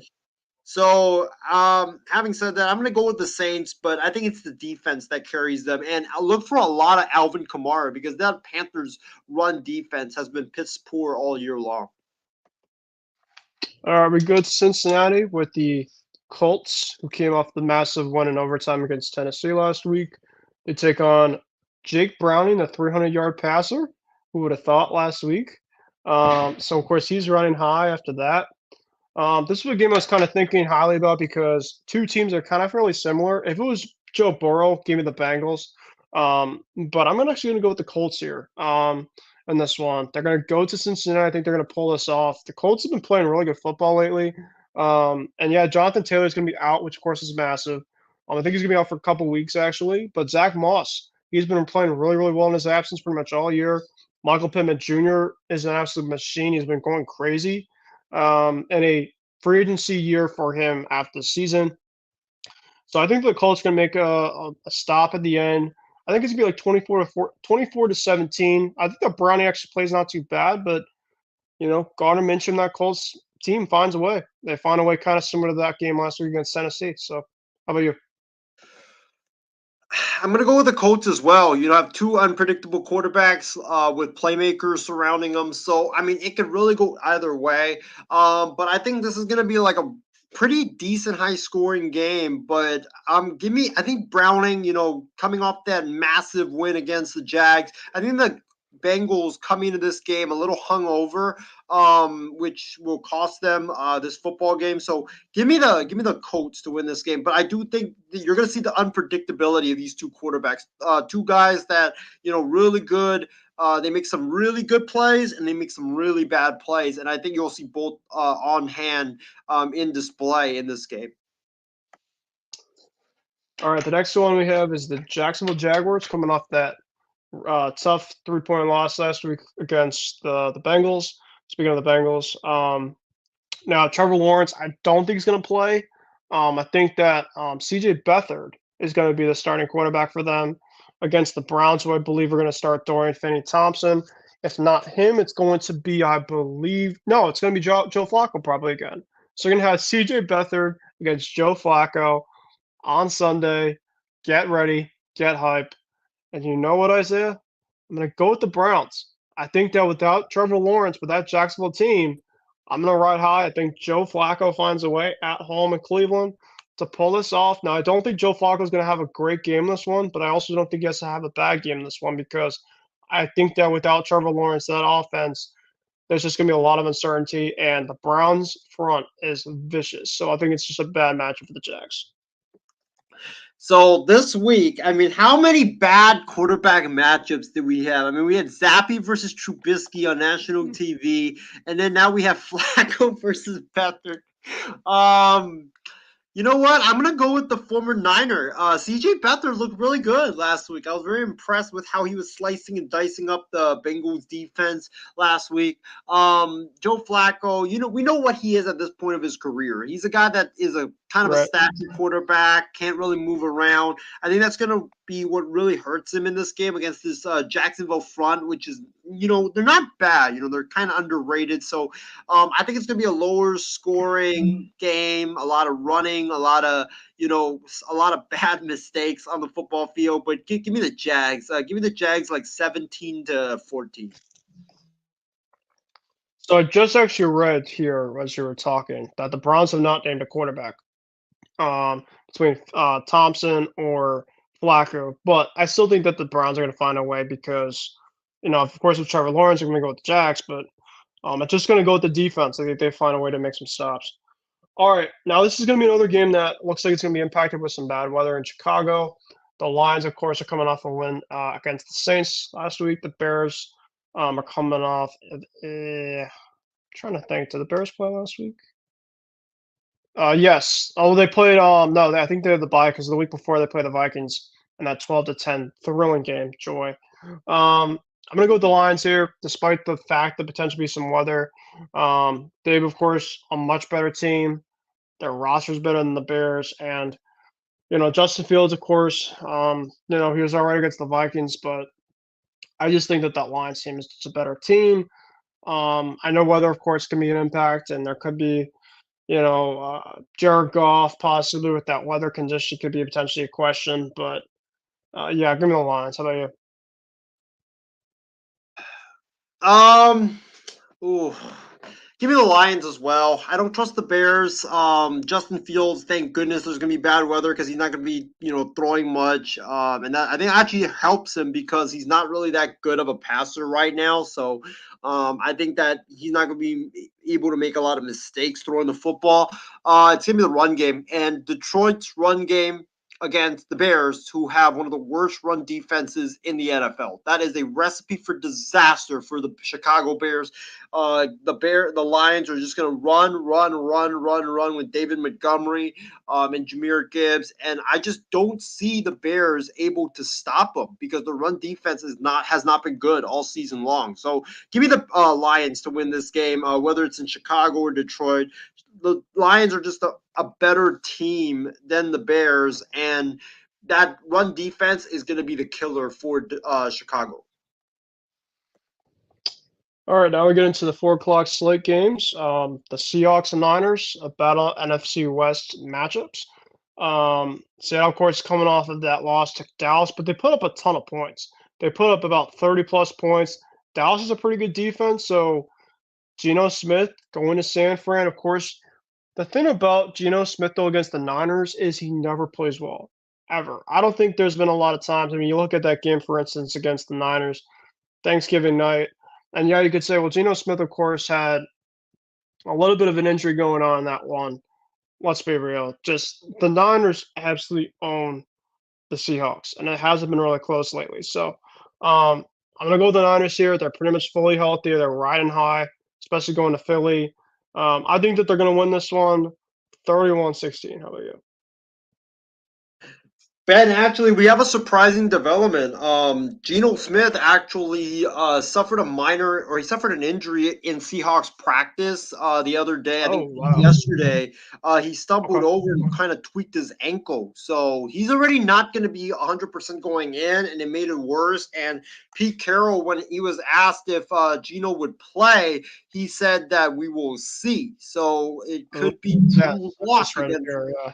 yeah, it could be Drew Lock against the Niners, who honestly, if I'm the Niners, I'm more scared of Drew Lock than Geno Smith because Lock actually Hmm. has an arm that can threaten the Niners secondary, and Geno, doesn't really have that. So if it's Drew Lock, I think then it would be more scarier. But regardless, the Niners are going to dominate. I think the Niners, however, don't be shocked if the Niners come out slow because they're coming off a Mhm. big time emotional win over the Eagles. And like teams always get hung over by that and it takes a Yeah. little bit more time for them to get over it. But I think that the Niners go in, at home. I just think that they walk the Seahawks down. I think they win that game, whether it's Lock or whether it's Geno. I would probably say like I go with a similar score like you. But I would go like 34 to 14. I think the Niners absolutely shut down Seattle. All right, now we have the Vikings going to Vegas, take on the Raiders. This was kind of a game I was kind of going back and forth for earlier tonight. Um, but Justin Jefferson is back with the Vikings, aka the best receiver in football. No debates about it. So with that being said, the Vikings obviously they had the loss a couple weeks ago against the Bears. But I'm gonna go with the Vikings to beat the Raiders on Sunday. Aiden O'Connell, of course, has had his moments, right? You have Joshua Dobbs, yes, he's had his moments, but something has to give. You have Jefferson on one side, you have Adams on one side. I think the Vikings, if you look at both of those two teams, give me the Vikings team over that Raiders team. But it's going to be close. It's not going to be pretty. It's going to be like a 16-13 type of a game. But I think that the Vikings are going to come out in this one. How about you?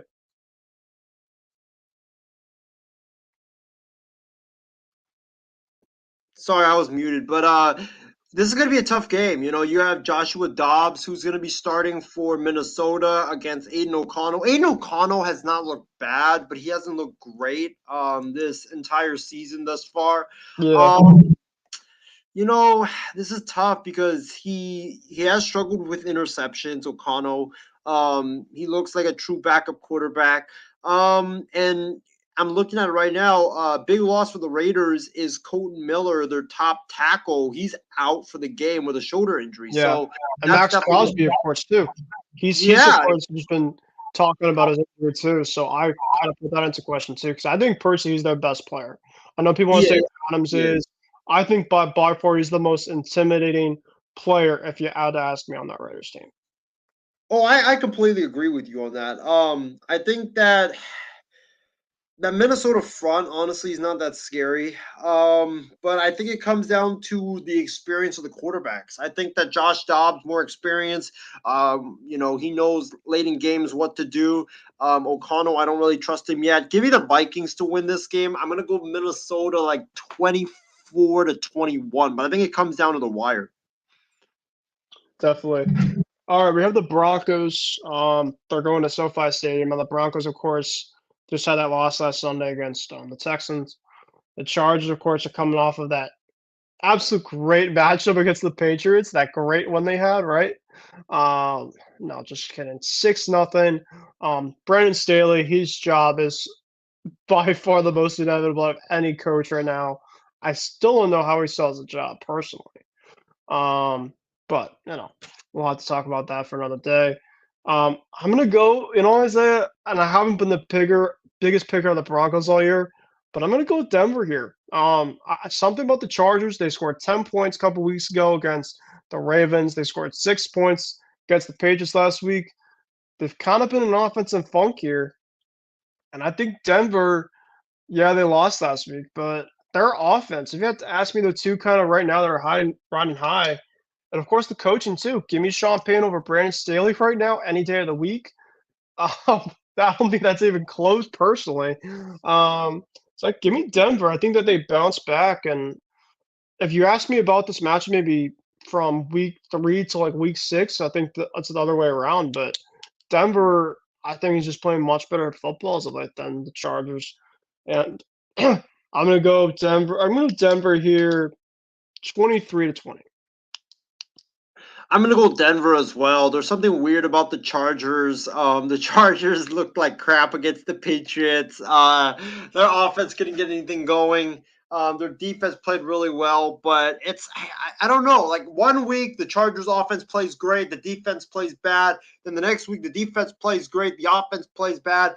The Denver defense is no joke, man. That Denver defense is for real. They're ferocious, especially up front. I think that they're going to get a lot of turnovers against Justin Herbert. I think that, Sean Payton, after last week, this is what you got to do. Run the football. Don't let Russell Wilson try to take over the game with his arm, because we know that, he's very turnover prone. So, I think that they're going to get back to what they've done and was very successful with.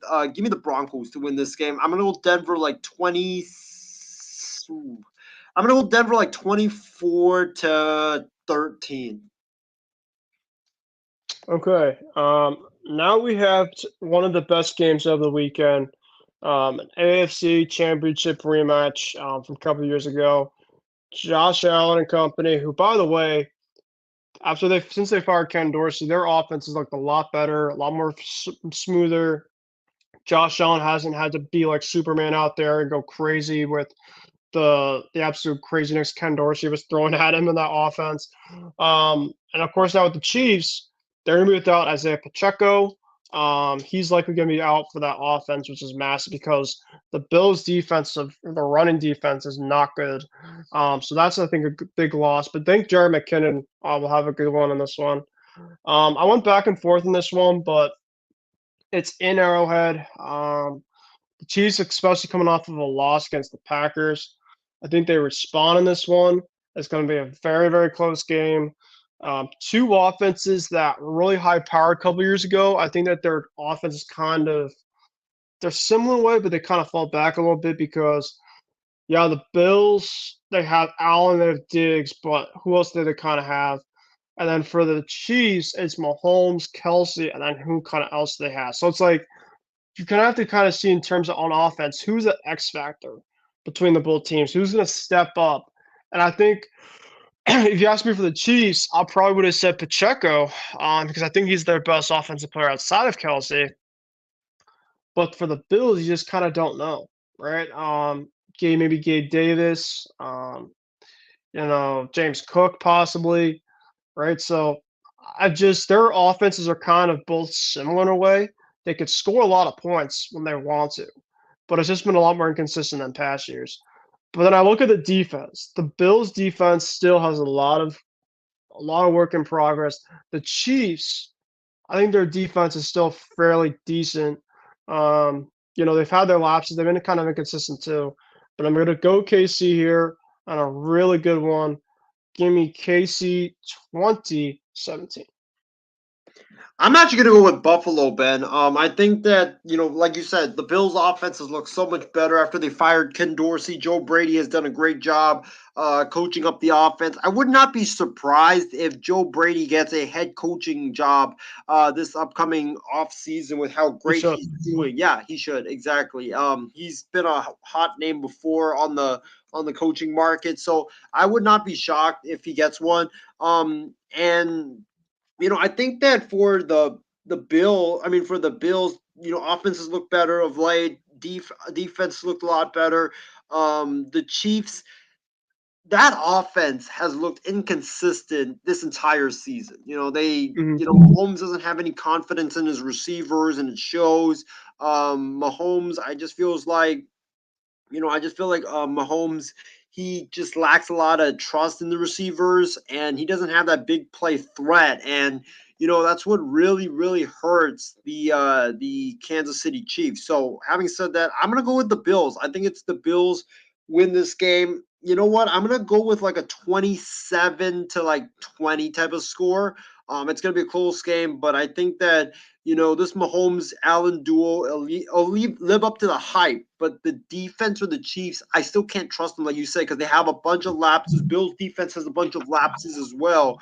But I just feel like for the Chiefs, that offense, that offensive inconsistency, which has led to a lot of interceptions from Mahomes, is going to cost them. All right, now we go to Sunday Night Football.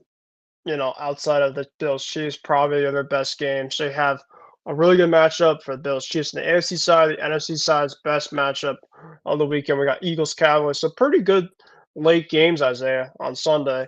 Now Eagles, of course, have come off of a blowout loss to Dallas. Jalen Hurts like he's going to play, which is obviously really good because I do like Jalen Hurts a lot. And to have him healthy, of course, is good to go against the best of the best. Dallas, of course, they've been really flying riding high all year. They've been playing pretty good at home too, which of course is something they might have had some problems in the past. Dak Prescott is the time now that he can really continue this hot stretch and do it against really good teams. Because as I was mentioning you on the batter up, hot stove special last show we had is against the Niners, right? Had a great game against the Commanders, Thanksgiving, sure, right? The Giants, sure. But there hasn't been a lot of teams that I look at. I'm like, wow, that's a really massive win. Like, of course, wins are wins. Take it as it is.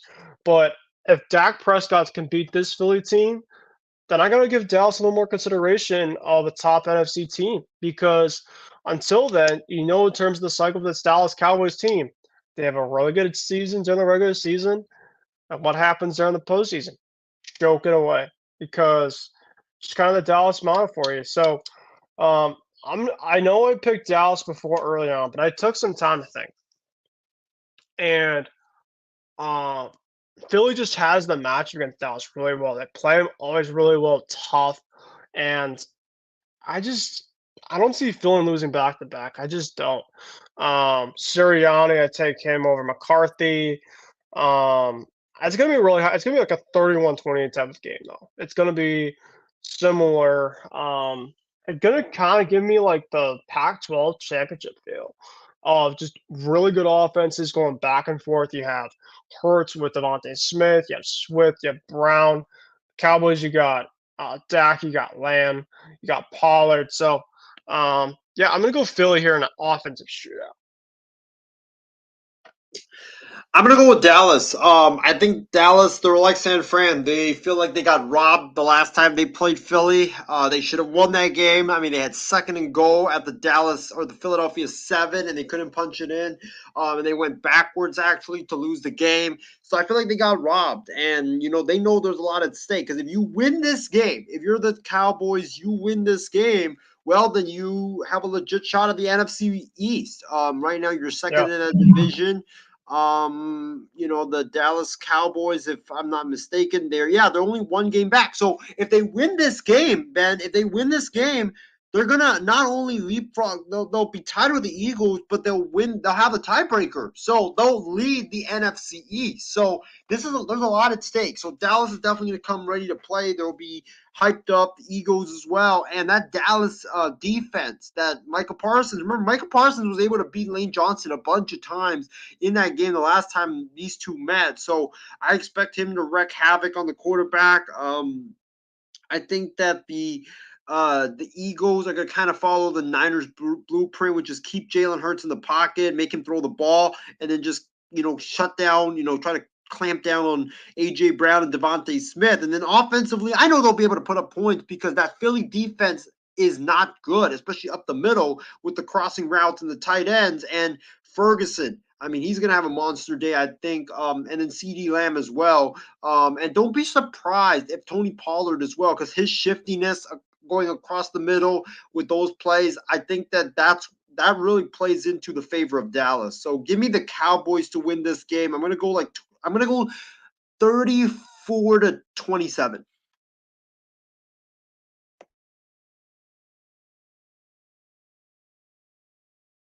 Another big development too for the Eagles that they're going to get back is Dallas Goedert. Looks like he's going to be back, and that's massive for their offense. They really lacked that tight end, specifically against the Niners last week. And Isaiah, another thing too about Dallas, I looked at the last ending of their schedule. It's rough, bro. And essentially, this is kind of where it kind of will tell me, are they for real or are they frauds like they've been in the past?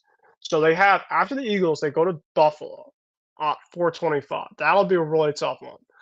Then they go to Miami on Christmas Eve. That'll be a fun one. Then they have the Lions on Monday Night Football. And then they have the Commanders, which, of course, NFC East, you just never know with. They'll probably win that one. But, I mean, you look at the Eagles, they seem to be having more favorable schedule towards the end. The Cowboys kind of had more of their easier part to mid part of their schedule. So we'll kind of see, if they're really going to be for real by the season's end here. Yeah, I can't wait. All right, Monday Night Football, we got the Packers, who, of course, are coming off the 2 games back-to-back against the Lions and the Chiefs. The Giants had a bye last week. They had that absolute ugly game against the Patriots, which unfortunately was at Tommy DeVito on that offense. Good God, they have a lot of problems with that offense. Yikes. Got me Green Bay. I have to go with somebody because the Packers are coming off of 2 games against really good opponents. The Giants are still not a very good football team. They don't score a lot. And yeah, they got Tyrod Taylor back, but I think that they're going to start with Tommy DeVito. So that Packers defense, I think, will come up. They'll make some plays. That Giants offensive line is an absolute mess. I'm going to go with Green Bay here. I'm going to go 24-13. Also, Ben, in this game, there's actually going to be some really not bad weather going into this game. It's actually supposed to. I think it's going to clear up, actually. Yeah, that's. I was checking on this whole rain, but give me the Packers. They're red hot. Defense is playing great. Offense with Jordan Love has found their groove. Tommy DeVito, I like him, but he's a backup quarterback. Sadly, you got to take takes too long to throw the football, and that doesn't play well with the Packers front. So give me the Packers. I think the Packers win this game, and I think they win it by double digits. The man Monday Night Football, over to South Beach. We got the Titans who are coming off of the loss. They put up a lot of points though against the Colts, and the Dolphins are they're coming off that massive blow against the Commanders. Let's be real here. I haven't been a big fan of the Titans all year. I think that Mike Vrabel and company have a lot of decisions to make by season's end. Will Levis, of course, he's had his moments up and down, but they're kind of like the Chargers. One week they have their offense going, the other week their defense is a mess. They really haven't kind of put it together all year. And then you look at the Dolphins. The Dolphins at home have been absolutely phenomenal. They're just a powerhouse, and they're coming off of another big time win where they score double digits. So, give me the Dolphins here. I'd be shocked if this game was really close by the end. I think it's going to be like 30-16. Dolphins offense fast, love to spread it out. Titans team slow. Defense has not played well this season. Give me the Dolphins. It's in South Beach as well. The Titans. You're right. There's going to be a lot of decisions that they have to make. Whether it's the coach, Will Levis, who knows? But it's in South Beach. I just don't think the Titans offense can match the Dolphins offense point for point, and that's what they're going to need to do. So, give me Miami to win this game. And that will conclude our Week 14 pick'em. So we'll have to kind of see in terms of how that goes. There should be a lot of good games this weekend. Of course, as like we mentioned on beforehand, that we're almost to the end of this season, at least the regular season. And of course, then the fun part comes the playoffs. Just hopefully that we get a lot of the quarterbacks healthy, because backup quarterbacks in the playoffs, it just would not be the same. But just looking forward to Week 14 as the season's kind of coming to an end here. All right, Isaiah, last but not least, we have our final segment, and no other way to finish off the show than talking about some of the big storylines in Major League Baseball. Of course, the winter meetings have concluded, and you could say, well, the winter meetings was a drag this year. There wasn't a lot going on, but it's because of two guys that essentially are heading on this market, and Shohei Ohtani, Yoshida Yamamoto are two guys right now that are coming closer and closer to making a final decision. So right now, reportedly, and today, like we mentioned, was a whirlwind, as John Morosi, who, by the way, had to apologize on social media. I don't know if you got a chance to see that. And I do like Morosi. I obviously do feel bad for the guy. But he did get this right. And I think he's going to be right about this tweet. He said, this morning, sources have confirmed that Shohei Ohtani has a decision that's going to be imminent, which means that it could have happened as early as today. Then you had essentially follow-up tweets from him that he was on the route to Toronto. You got Blue Jay fans tracking the plane, which, by the way, there was a plane, just being tracked all day, that apparently that he's flown before. So they're like, oh my God, is this going to happen? And apparently that flight doesn't really go to Canada a lot. But apparently after reports are that he wasn't on that one. So that was kind of that. But Blue Jay fans are just up crazy right now. And I will say this now, Isaiah, that I think we can not only say, now pretty much we can now say which teams are really at the end. Because for a while we're like, maybe this team might come in, maybe this team might come in. But there's now really 4 teams that I can firmly say that are in for Shohei Ohtani. That's the Dodgers, that's the Blue Jays, that's the Cubs, and I think my mystery team is the San Francisco Giants. Those are the 4 teams right now for him. And if you had to ask me, if you had to put a bullet to my chest right now and make my decision in terms of where he goes, man. Laura obviously is not on the show right now. So obviously I just don't know. It's going to be between the Jays and Dodgers, I think, though. I think that the Cubs' interest, I think, is still kind of there. I think they're kind of the outside looking in for like, oh, maybe, they kind of look at that contract. But the Blue Jays, despite obviously what happened today, and, there was no announcement today. There was apparently MLB trade rumors, who, for the most part, is pretty credible. There is a report out saying Blue Jays and Ohtani are in agreement, and I saw the reports. People commenting, "Wow, wow, wow!" Like, whoa. And I'm thinking about, whoa, whoa, hold on. Let's take a look at if Jeff Passan, if guys are gonna, stay right away and make a confirmation. And the reports out from guys like Robert Murray, guys like that saying it's not true. He's still waiting. He's now Bob Nightingale, Isaiah, after the en route to Toronto tweet. Bob Nightingale said he has not left to go to Toronto. He's still in Southern California. So we're just kind of now sitting because now, and I'm saying this because once Ohtani and Yamamoto go, and I think Yamamoto now is down to 2 teams personally. And as much as I want my Sox to get him, I think that the Sox will be interested. I think they're going to be heavily involved, as Morosi has said. But I think it's going to be the Yankees and the Mets. Those are going to be the 2 teams right now for Yamamoto. But think about this too.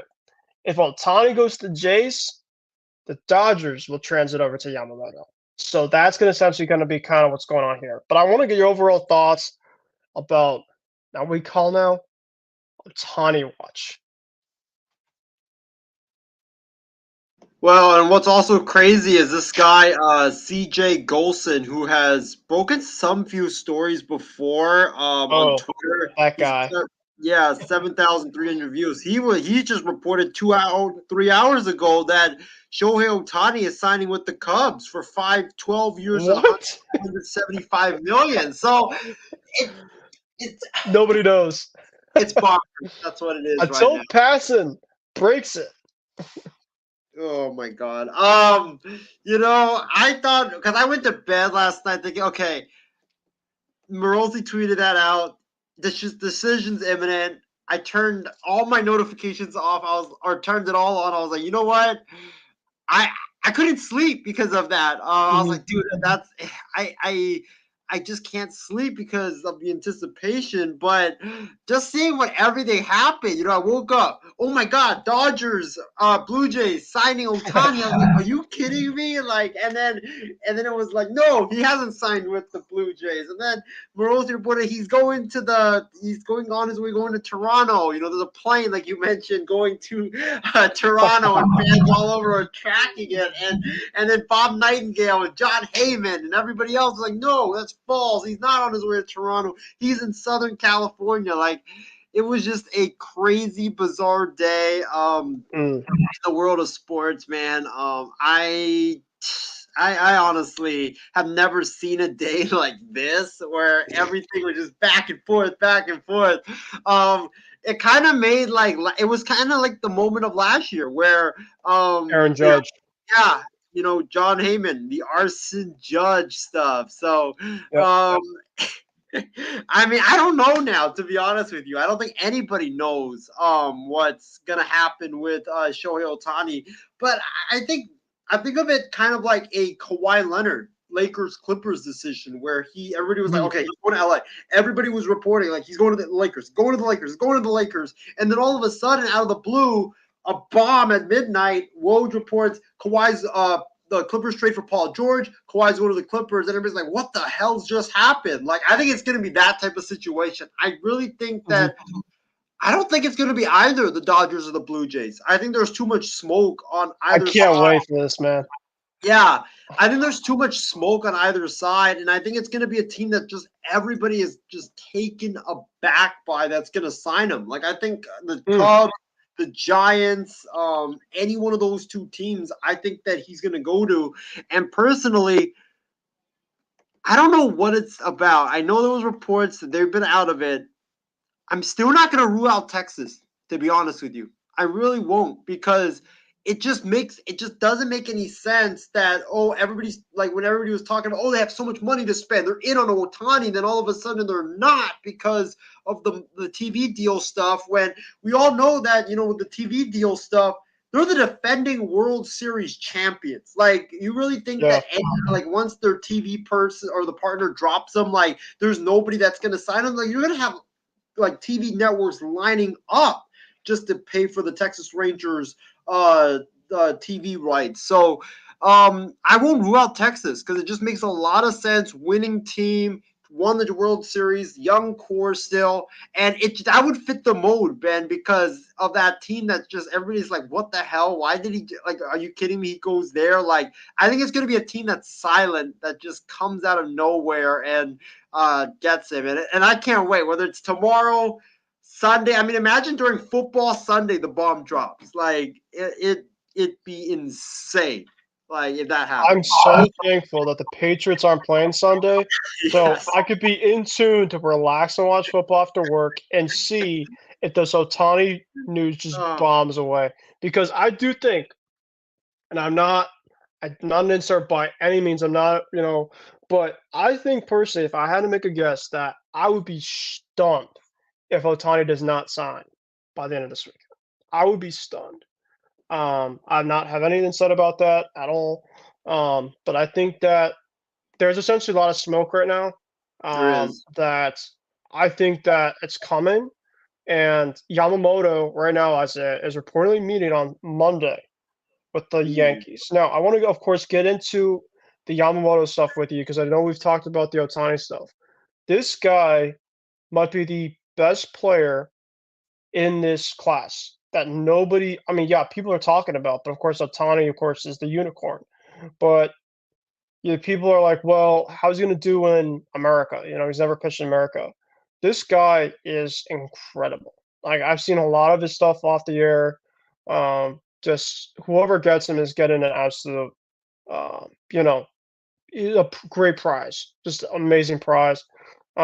So the Red Sox, the Yankees, the Mets, the Dodgers. I think those four teams right now, the big market teams are going to be in on Yamamoto. So I'm going to ask you. I know Steve Cohen actually flew out to meet with Yamamoto a couple days ago. They even had a dinner. Yes, it's that time of year. It's a time of recruitment season. As they're trying to figure out in terms of what happens. But where do you have Yamamoto going to? I think there's three teams actually. I think the Yankees, the Mets, and the Giants. I think the Giants are gonna get someone big this offseason. Yeah. And because they're the team that has a lot of money to spend. So and money talks. So they're gonna definitely be able to get someone, and they need pitching help because right now the rotation is literally Logan Webb and a bunch of nobodies. So I think that they need him, but the Yankees also need him because their rotation is kind of not that strong outside of Garrett Cole and Rodon. You don't know about his health issues. The Mets, obviously, Steve Cohen, it looks like the Mets really, really want him. So I think he's going to go to either of these three teams, the Yankees, the Mets, or the Giants. And if I had to pick one, I wouldn't be shocked if he goes to the Yanks because they just got Juan Soto. That Yankee brand in Japan is massive. And with him going to New York, look at guys like Tanaka. Look at Ichiro. When they went to New York and they went to the Yankees, it was just crazy. So I think if I had to take a guess right now, I think he either goes to the Yankees or the Giants. I think that either one of those two teams will get him. And the Giants are the team that really fascinates me because living here in the Bay Area, they have a lot of money to spend. And they've been the most quiet team out of everybody. And Ben, when a team is quiet, they're on to something. They're on to something big. And I have a feeling the Giants are just going to surprise us all and get someone massive. And I really think that, I think either Yamamoto, because they can't just – we know that Matt Chapman most likely is likely to go there. You cannot leave the Bellinger too. Yeah, maybe exactly. Bellinger. Yeah. Maybe Bellinger, yeah. But you can't leave the offseason with just Matt Chapman as your superstar. You can't do that. You cannot. You will literally turn into Oakland if you do that. Speaking of the A's, I showed you that picture off the air of MLB X had the Ohtani picture of like where he'd end up, and it was right with the A's in the back, and people are like, "He's gonna be an A." Oh my God! I'll tell you though, if Ohtani was an A, Isaiah, you talk about no crowds. I mean, it would be incredible. I mean, Yeah, because I bet when the Angels play the A's, there was probably a little bit more of a crowd that was at those games just because of it. If you don't mind me, because of yeah. course you've seen him, of course, play a couple times. So. Yeah, I mean there was, and actually, I don't know if I ever told anyone this, but when I was at the Coliseum, I actually bumped into him. I never like said hi or anything because we Oh my God. different language, but we actually walked by each other, and Holy yeah, it's crap. crazy, right? Like this was his rookie I would have year. fucking, I don't know what I would have done, bro. If like Like Shohei just walked past me. I would have just, oh my God. honestly, though, it was his rookie year, though, so he wasn't really huge at the time. Like he was like big, but a lot of people were like, "Is he going to translate?" Who knows? He was kind of like that freaky phenom at that time. But if he Mhm. walks by me now, I don't know what I would do. But like that guy, when he was a rookie, I'll say this: he was already big. Like he was Mhm. bigger than he looks on TV. So man, I just cannot wait to see where he goes. Like having seen him in person, I mean that guy's huge. All right. Now, of course, we'll talk about in terms of the news that happened this week that dropped. And speaking of the Yankees, they officially have gotten a superstar in Juan Soto. And Isaiah, I think you actually predicted this a couple in our predictions. So I do give you credit about that. I think believe that I had Soto going to the Yankees too, but the Yankees had to do something, right? They had to do something big. Apparently at 82 and 80 season for a lot of teams, I think that's fine. But apparently for them, it's like, oh, we gotta go crazy. Um, so that what happens, Isaiah, when you don't win a World Series in like I don't know 9, 10 years. Sorry, Yankee fans. But yeah, I mean they got Juan Soto, and I think that Tom Verducci, I think, said, because the Yankee fans were kind of similar to both the Ohtani stuff with the Jays. They were waiting and waiting. There was, reports out, oh, he's going to the Yanks, and the news finally dropped, I believe, on Wednesday night around like 10:30, 11 my time. Soto to the Yankees. Now they're getting back Drew Thorpe, Kyle Higashioka, um, Ramon Vasquez, uh, Michael Caine. So they're giving up a decent haul, but I think that the Yankees won this trade. They're also getting Trent Grisham too. Who's going to be like their fourth, fifth outfielder. So now the Yankees, they went from kind of the dead empire as a Red Sox fan myself. Man, they're back to the evil empire. And if they even get Yamamoto too, the rivalry. If the Red Sox can get some guys back in, the rivalry could be back. But if the Jays, I was thinking about this, if the Jays end up getting Ohtani, it would be must-watch TV in the AL East. The AL East essentially would be the AFC West of baseball, because then you essentially have the Orioles, who essentially are on the uprise. The Rays, of course, are the Rays. They're always that annoying pest. You have the Yankees, who are going to be that evil empire again, right? And then you have the Jays in the pursuit of Shohei Ohtani. It's like, man, welcome, James. Good to have you on, especially I know it's obviously late for me, but we're talking some baseball, and of course, you're coming at a pretty good time right now. So, before we continue, James, how are you doing, my friend? What did I miss? Yeah, I had 3 prior engagements, where I had a couple shows, and then I had to send beats to the singer. So I'm doing everything right now. I'm like, here you go, do whatever you want with this. You missed my 15-minute rant about how Bailey Zappi is the next franchise quarterback of the Patriots. Even Ben doesn't think that, right? Far from it. Thank you. Yeah. Did Shohei go James, in there? Do we know anything? well, we'll talk about this with you, James. James, I want to thank you for coming on, my friend. It sounds like you've had a crazy busy day. For you to just come on, I appreciate it. Obviously we did our NFL picks, and of course you could tell me some of those maybe off the air if you want to. But yeah, it's obviously been a good show so far. And James, in terms of the winter meetings, of course Isaiah's given me a lot already kind of about it. So I'll kind of go to you so far. there really hasn't been a lot of the winter meetings that's kind of really picked up because they're still waiting on that Shohei stuff, which of course today was going to talk with Isaiah, crazy going back and forth. There's reports that he might be a Blue Jay, the flight situation. People are at X just constantly looking at that.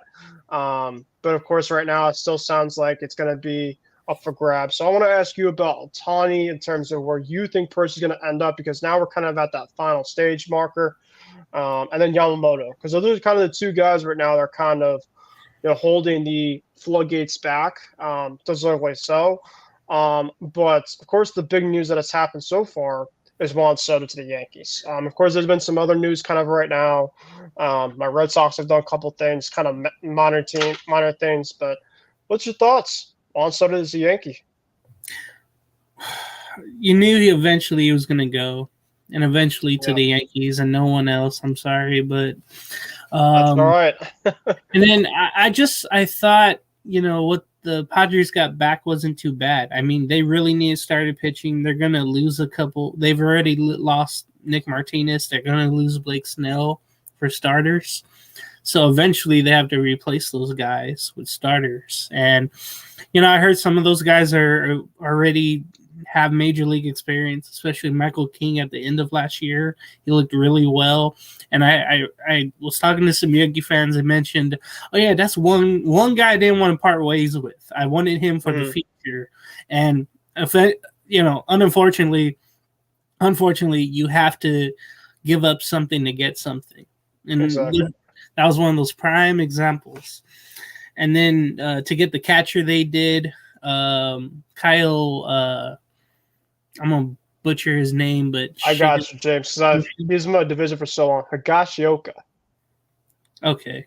So that dude, I grew up in Orange County, so I got to see him play against the Angels last year. So it's not too far from home, which is really nice for him. They're going to need a backup catcher on San Diego, so that's really good. Now they have to figure out the outfield because basically right now it's only Tatis Jr., because Grisham and Soto are gone. So, two of the three that started last year are Yankees now. So, and then also I feel like the Seattle Mariners aren't done dealing away their players. I feel like there's still more they can get rid of. It's almost like a depleting franchise right now. I feel like they win as far as they could. And their GM, pissed off a bunch of people before last season ended, and just feels like they're gonna get rid of more. And they have some starters they could trade. They already did with Marco Gonzalez. He ended up sadly in baseball Siberia, in Pittsburgh, unfortunately. Yeah.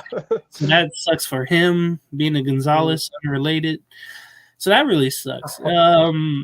But what the Braves did with the Angels today, I always wanted Fletcher and Stassi gone.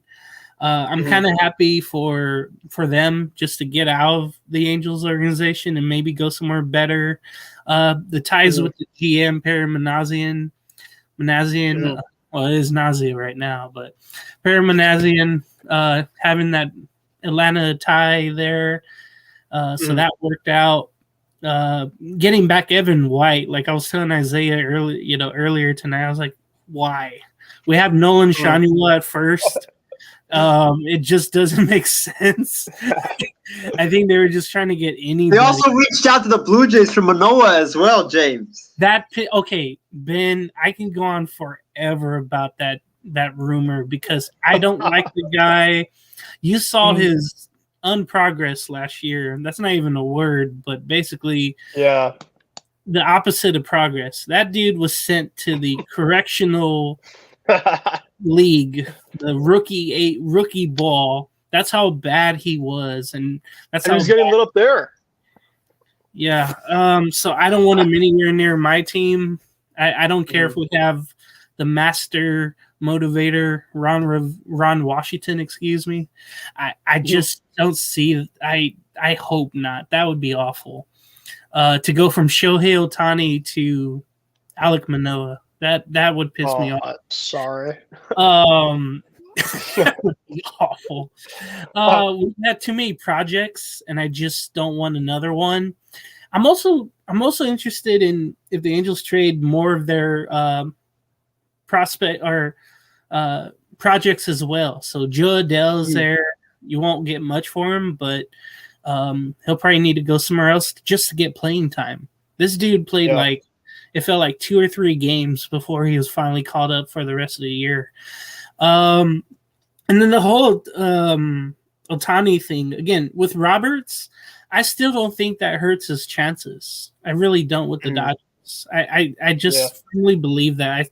I still think he's going to be a Dodger. That sounds like someone on this network would say. But I would love him as a Giant. I wouldn't care if he's a Blue Jay. By the way, that just came randomly like last week. Remember with that rumor? It was like, get rid of the Red Sox, get rid of the Yankees, the Mets, Texas. Get rid of Texas. And all of a sudden, Blue Jays? Where did that come from? Okay, I don't know what to believe either. The flight path from Orange County, California to Toronto, the 50-man party to greet Shohei in Toronto by Kimchi, the family, visiting Toronto, whatever the case was. Kikuchi, Kikuchi, there it is. Yeah. What did I say? Well, James, I hate to cut you off, but there's also a rumor on from a guy in Boston that Yoshida rented out a restaurant for 50 people, and they were like, and fans were like, "Well, he's going to Boston." And then there was another guy that I was telling. Don't get my hopes up, Isaiah. Now. Oh, dude, there's another guy that reported. I think CJ Golson, who has reported some baseball stuff in the past. He said a couple hours ago that Ohtani just agreed to a 10-year, $575 million deal with the Cubs. So, Nobody knows. It's like, where in the world is Waldo? Where in the world is Ohtani going? And Yamamoto, I heard it's for both New York teams, and I'm hoping it's the Mets. They that'd be cool to have Senga and Yamamoto. At least the pitching would be good. What they thought would be last year, but they're going a different way, other from like veterans. I think that would be awesome if they got Yamamoto. And then I don't know if there's I just been on Shohei watch basically. And then Kershaw, I keep hearing, he's going to eventually go to Texas. The Dodgers will finally say, we don't need you anymore, honestly, but they really need starters. So the Dodgers are going to keep Kershaw. It's going to be another 1-year deal probably, and we'll just continue to do that. But, man, another thing, too, I saw, and, with the Diamondbacks already doing what they did, they've probably had the best offseason so far when you think about it. They got Rodriguez. They got, via trade, Suarez, the third baseman. Yep. Imagine if they get Jorge Soler. I mean, that would be awesome. That'd be Seattle right now are the 2 teams that are finalists for Soler. So, and then I don't know if Gurriel Jr. I hope he stays with Arizona as well, but there could be a team like the Angels calling for him. I really don't know. But Ohtani, I think I predicted yesterday he was going to be a Dodger, and then today it's like Blue Jay, but I still, in the back of my mind, I still have him as a Dodger, but I don't know what day he's going to sign at all. Maybe Sunday during football, maybe we'll all get a message saying that, oh yeah, he made his choice. He's going to be a Dodger. I was telling Isaiah, James, that I'd be very shocked if he does not sign by the end of this weekend. I just would, because Yamamoto's meeting with the Yankees on Monday. So you just know that these 2 guys eventually that they're gonna have to make a decision. Please. And it's gonna come for sure. So and go just ahead, Isaiah. Wait when they make the decision. I think when they make the decision, you're gonna have a tsunami of moves. I think that Chapman signs right after that. Bellinger signs right after that. Like, it's gonna be the winter. It's gonna be what the winter meetings was supposed to be. So, and I think even JD Martinez, there was a report today that a team reached out to him and they were trying to get him to sign right now, but then he was like, no, I'm going to wait for Ohtani. So it's going to be like when Kawhi That's signed. smart. You guys remember when Kawhi signed with the Clippers? All of a sudden, Lakers signed Danny Green like 5 minutes later, and then someone else signed, someone else signed. Like, it's going to be like that. Like, they should have pushed the winter meetings to next week, man. Well, Christmas is going to be coming early for a lot of fans. I think they're going to be getting hopefully a lot of gifts. James, in terms of your Angels, right? Because I know that obviously that there are some fans out there that are maybe hopeful potentially for Ohtani to maybe come back to the Angels. What? Yeah, there's some people, there's some Angel fans online that think that. Yes, there might be a guy out there. In terms of just you, James, kind of in the California, and you, Isaiah, how much just media coverage that you've been listening to about this man? Because I know obviously on the Eastern Coast, it's, you obviously have kind of the media outlets, but I just can't imagine like how crazy it is over on your guys' side, because it's like he's just the guy. I think go ahead, Isaiah. I was just gonna say, like, and James, you missed out on this part, is when I told Ben that I actually met Ohtani, but I didn't say hi to him, like, when I worked for the A's his rookie year. I think it was like after his first game or something, like something happened, but we crossed paths because I was walking to my locker room and he was walking to either the bus or the Angels locker room. But I mean, I didn't say hi to him obviously because I'm not allowed to talk. But yeah, I mean, he's huge. He's huge, and that was like when he was a rookie. Like I thought he was kind of like a skinny, kid, but he's huge. So yeah, I mean, the coverage has not been, I mean, for us here in the Bay Area, it's been a lot of Niners, Warriors are so bad, let's trade Klay Thompson, fire Steve Kerr. What? Yeah, Warrior fans are melting down over their talk, right? Over their terrible start.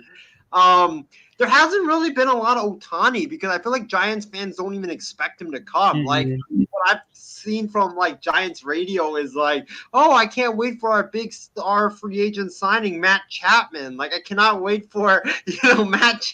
Like it's been more Matt Chapman talk than more Ohtani because I just feel like Giants fans are just like, yeah, we're not gonna get Shohei, we're not gonna get Yamamoto, we're gonna end up like with our big free agent signing. It'll be like Matt Chapman and Matt Chapman. That's basically it. So yeah, Giants fans are already prepared for the inevitable.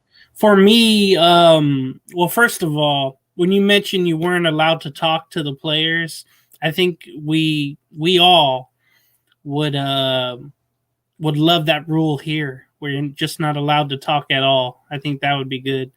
Anyway, I haven't dove into too much Ohtani talk, other from, every 2 minutes on MLB Network, there's like an Ohtani watch, crap like that. Oh yeah, Juan Soto happened, but then let's go right back to Ohtani watch. That's what I've seen. But my guess is that on Friday, let's say ESPN LA 710, the Dodger station over there, 570 KLAC, I would guess they saw all these rumors about Shohei to Toronto, and they just probably ripped the hell out of Shohei, where it's like, how could you not come to LA and have all this and all that and the weather, and you don't have to go through customs every home game and all this and all that. I can imagine that kind of coverage where they'll totally trash him one day off of a rumor, and then if there's a positive rumor, they'll totally love him. That's just how it goes sometimes in a big city. But that's how I can match personally for the Angels, Angel fans. I think everybody smartly knows that it's a foregone conclusion that he's not going to be an Angel. There was a poll where it's like, okay, 5% the Angels fans feel like that he's going to come back. Everybody else thinks Dodgers, and then whoever else is like the favorite. So it'd be the Blue Jays all of a sudden, and a little bit of the Giants. But other from that, like 5% chance. Basically, the Angel fans give Shohei coming back. I give 0.3%. Sir, tell me there's a chance, right? There is. Yeah, I've been following in terms of the odds every day now because it's just been a lot of fun to watch. And to be honest, who needs NFL football when you got Ohtani watch on Sunday probably? So we'll have to see about that. Hopefully he'll sign maybe by tomorrow, maybe today my time. But we'll talk more about that coming up. And by the way, I will do a breaking news show potentially whenever he signs, probably on like Monday. Especially if Yamamoto's meeting with teams on Monday, so keep in tune for that. Monday or Tuesday, we'll do like a full-on hot stove, especially because that's when the things are going to flood open. Now, guys, in terms of our Red Sox, we'll talk about some moves that they have made. They got Tyler O'Neill today from the St. Louis Cardinals. Kind of a low-risk, upside type of high reward. He had his best season in 2021. He's kind of been in a halt about injuries the last couple of years.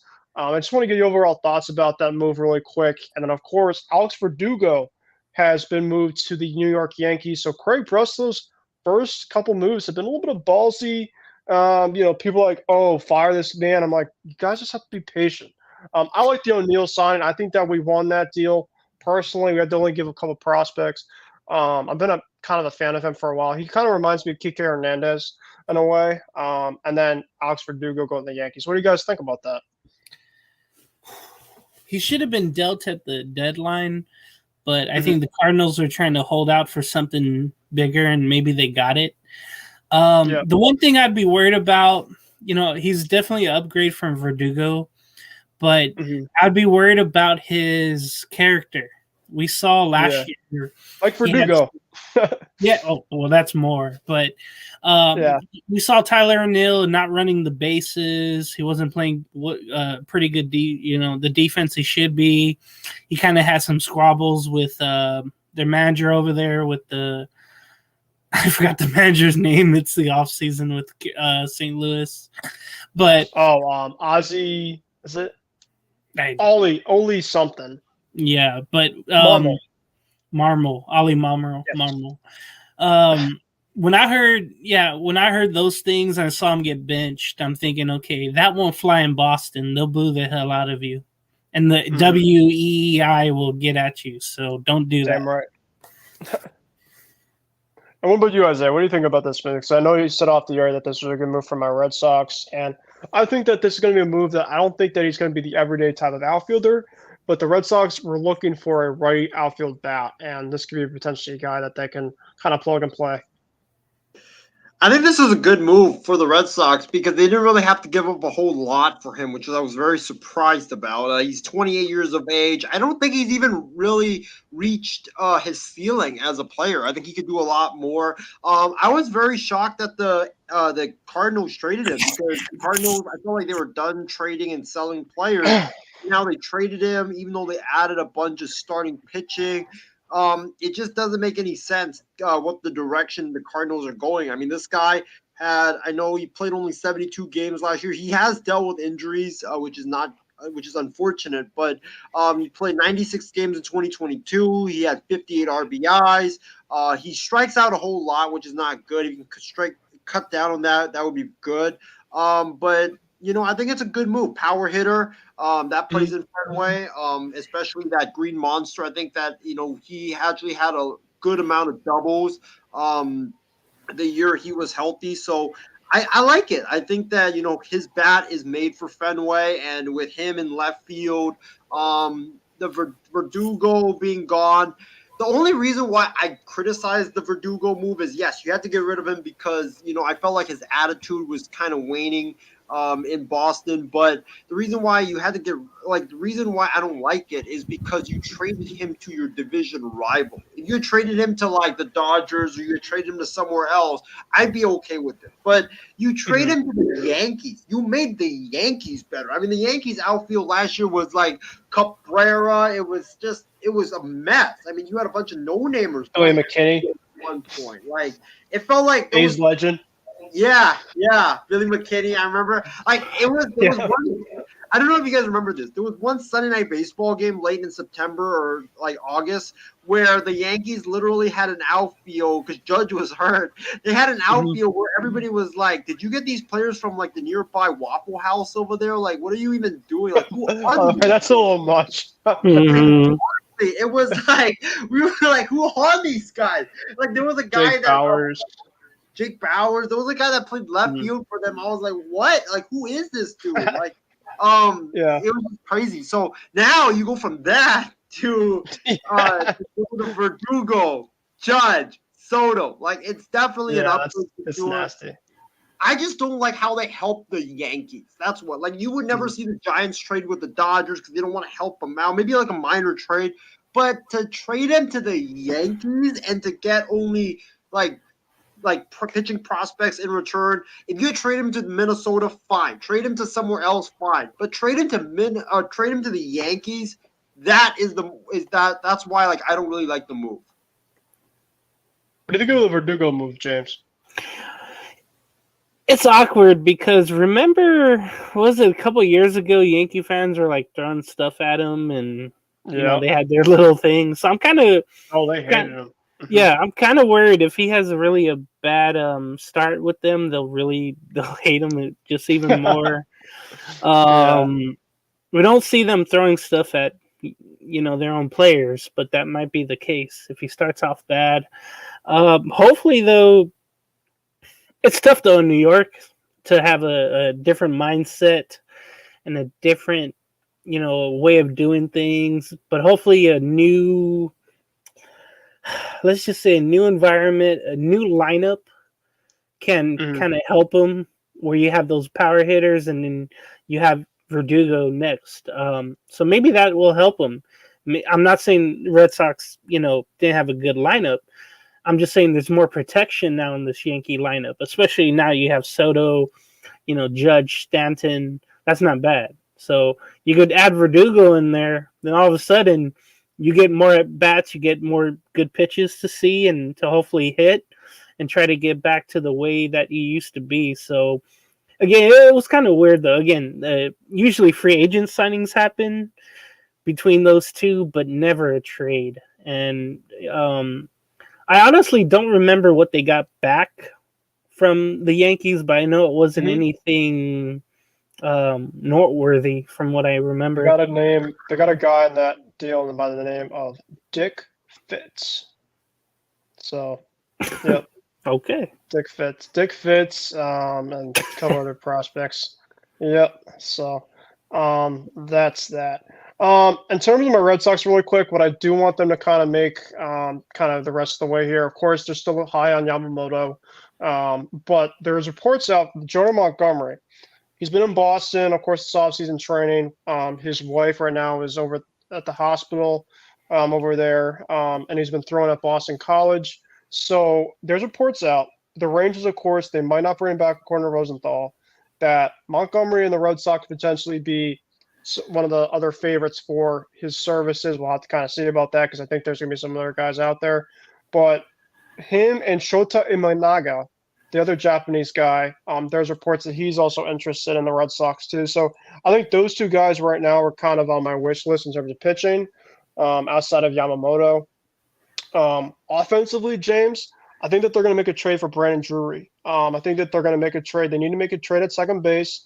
Brandon Drury, Jonathan India, and Jorge Polanco are the three guys I'm looking at for second base for the Red Sox. And then they have to see about Justin Turner and Adam Duvall. I think one of them will probably stay. I think more likely than not Justin Turner will. But there's reports out that the Diamondbacks might get him.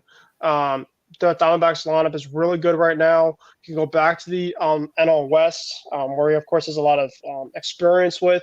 So I wouldn't be surprised about that. But, yeah, that's kind of my overall wish list right now for the Red Sox down the future. People are like, maybe you guys get Bellinger. No, I don't see that. But that's kind of what I see right now. Isaiah, your team report for this winter meetings. How's your A's doing? What's going on with the A's right now? Anything in terms of news there? And, of course, the Phillies got Nola, but what's going on with Dave Dombrowski and company? Because I thought the Phillies maybe be a lot more interested in some other guys, but maybe Dave is working in silence right now. Honestly, I don't know what the A's or the Phillies are doing this this winter meetings. I mean, you had the A's GM literally went out and he literally said this on Right? that we're not going to make any moves at the winter meetings because the market is peaking right now. We're probably going to sign. It's for everybody. We're going to sign guys for low value. Like, okay, so we're not going to sign anybody till March, I guess. Then okay. Yeah, like the A's obviously are. The A's literally aren't doing anything. And to make matters worse, the A's tanked all season. They were the worst team in all of baseball. And they had one of the top odds to get the number 1 overall pick, and we get screwed yet again by the lottery. Last year, we were one of the worst teams. We had, I think the highest odds to get the number 1 pick as well, and just for us to get the number 5 pick in last year's draft. And then this year, we were the worst team in all of baseball. We finished with the worst record in all of baseball. We had an 18.3% chance to win the lottery, just like last year. Oh, boy. Finished just to drop out of the top 3 and finish with the 4th. There's no way.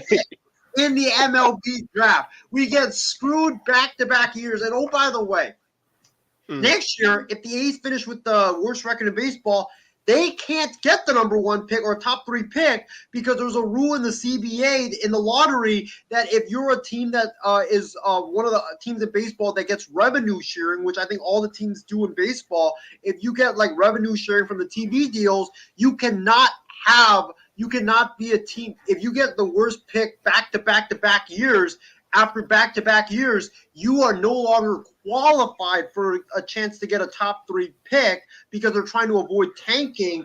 So the A's, after getting screwed back-to-back years in the lottery, they're not eligible for a top 3 pick next year. So we can lose 120 games and get the 4th or 5th or even 7th pick in the draft next season. So it's definitely bad times in Oakland. I mean, the only players that we have signed is I think a name that you guys know well, Miguel Andujar. We signed him. We signed Abraham Toro to be a part of our infield. There's rumors that there were rumors at the start of the offseason we might go get Domingo Germán from free agency to starting pitching. And now there's rumors that we can get the guy that the Yankees non-tendered, former A. Lou Trevino, on a 1-year deal. So, I mean, our GM literally said low value. So those are the guys that we're going to get. There's also, I think, a rumor. I heard this the other day that that the A's are actually interested in former Yankee starting pitcher Frankie Montas, who did in the Yankees as well. So not good stuff in Oakland, obviously, just a nightmare offseason. And by the way, James, I was kind of kidding with you about the whole Manoah thing. I did read somewhere that that all the teams that were interested in potentially getting Manoah because they want to get a change of scenery, maybe flip him somewhere else, the A's were actually on that list. So we might get Manoah to pitch in Oakland next season. Who knows?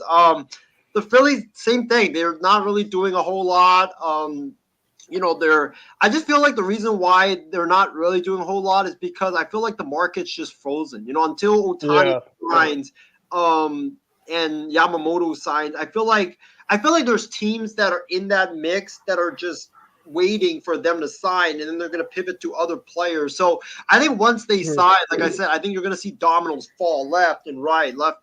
So I think Dombrowski is working in silence, but I could see Hader getting signed right after Ohtani, and I feel like this whole free agency so far is like Ohtani's free agency, where everybody's keeping it private, everybody's secret. There's really no leaks, which I'm very amazed about. Definitely, for sure. And then James, your Angels have kind of been a little bit interested. They've been a little bit active as of late. They got Adam Kolarek. I believe they also got Adam Simber from Toronto. They, of course, have told people that they are keeping Mike Trout. Of course, I don't think that is very Very surprising. And of course, with the Shohei stuff, him on the move. There's a decent amount going on with your Angels right now, James. So, what do you think's next? I don't think decent is the right word. Man, those Adam moves, man, those are championship altering moves, wouldn't you say? No, I like the Adam Simber move, but the other guy, I was like, nah, I don't know who that is. Okay. No, I know he was a White Sox, but basically those moves, that's been it. And then the deal today with Max Stassi, who was due $7 million, David Fletcher, who was due $6 million. You get that off of the books. Although Evan White, as I found out today from Isaiah, makes $7 million himself. Wow. And then there's another guy they got back in this deal is a reliever, Tyler Thomas. A 2-0 record with the New York Mets. We're getting another retread Met. That just I don't want anything basically retread from the Mets. I just don't like it. We'll bring back Familia too. Bring him in. No. Retread Met. Dude, there's just not a lot you could do. Not a lot they've done, I should say. And then after that, like I'd feel really bad if they got rid of, if they did what you were saying with Brandon Drury, because he was their best performing Angel other from Shohei last year.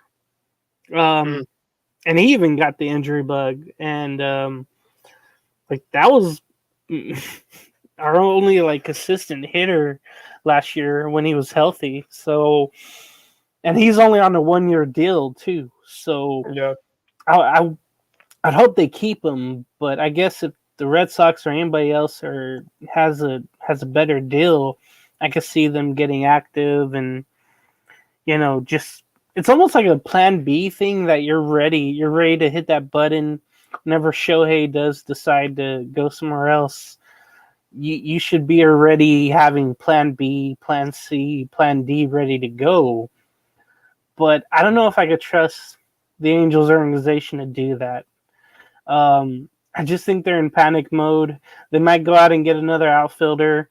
I would love a main line starter. I would love a frontline starter, but I just don't trust the Angels enough to put that money towards that would have been towards Ohtani, toward some other players. I just don't have trust in them, but we'll see if they go out and get some starters, get a corner outfielder. Definitely a backup third baseman. They're going to need that because Rendon eventually will get hurt after 40 to 60 games, and he'll go golfing for the rest of the summer. But they're just relying on their youth right now, and that's pretty much it. All right. 2 more things before we conclude tonight's program. The next thing would be this is the one most underrated player in the free agency class that no one's talking about that you guys are picking. So for me, I'm going to go with Teoscar Hernandez, outfielder, really good bat, could really fit a lot of good teams. And so that's my pick. What about you? Yeah, for me, I think I brought this name up when we were talking about potential ace signings. Is Lou Trevino? I think he's a very underrated name. He underwent Tommy John surgery back in April, I think. So he's gonna definitely be back by May.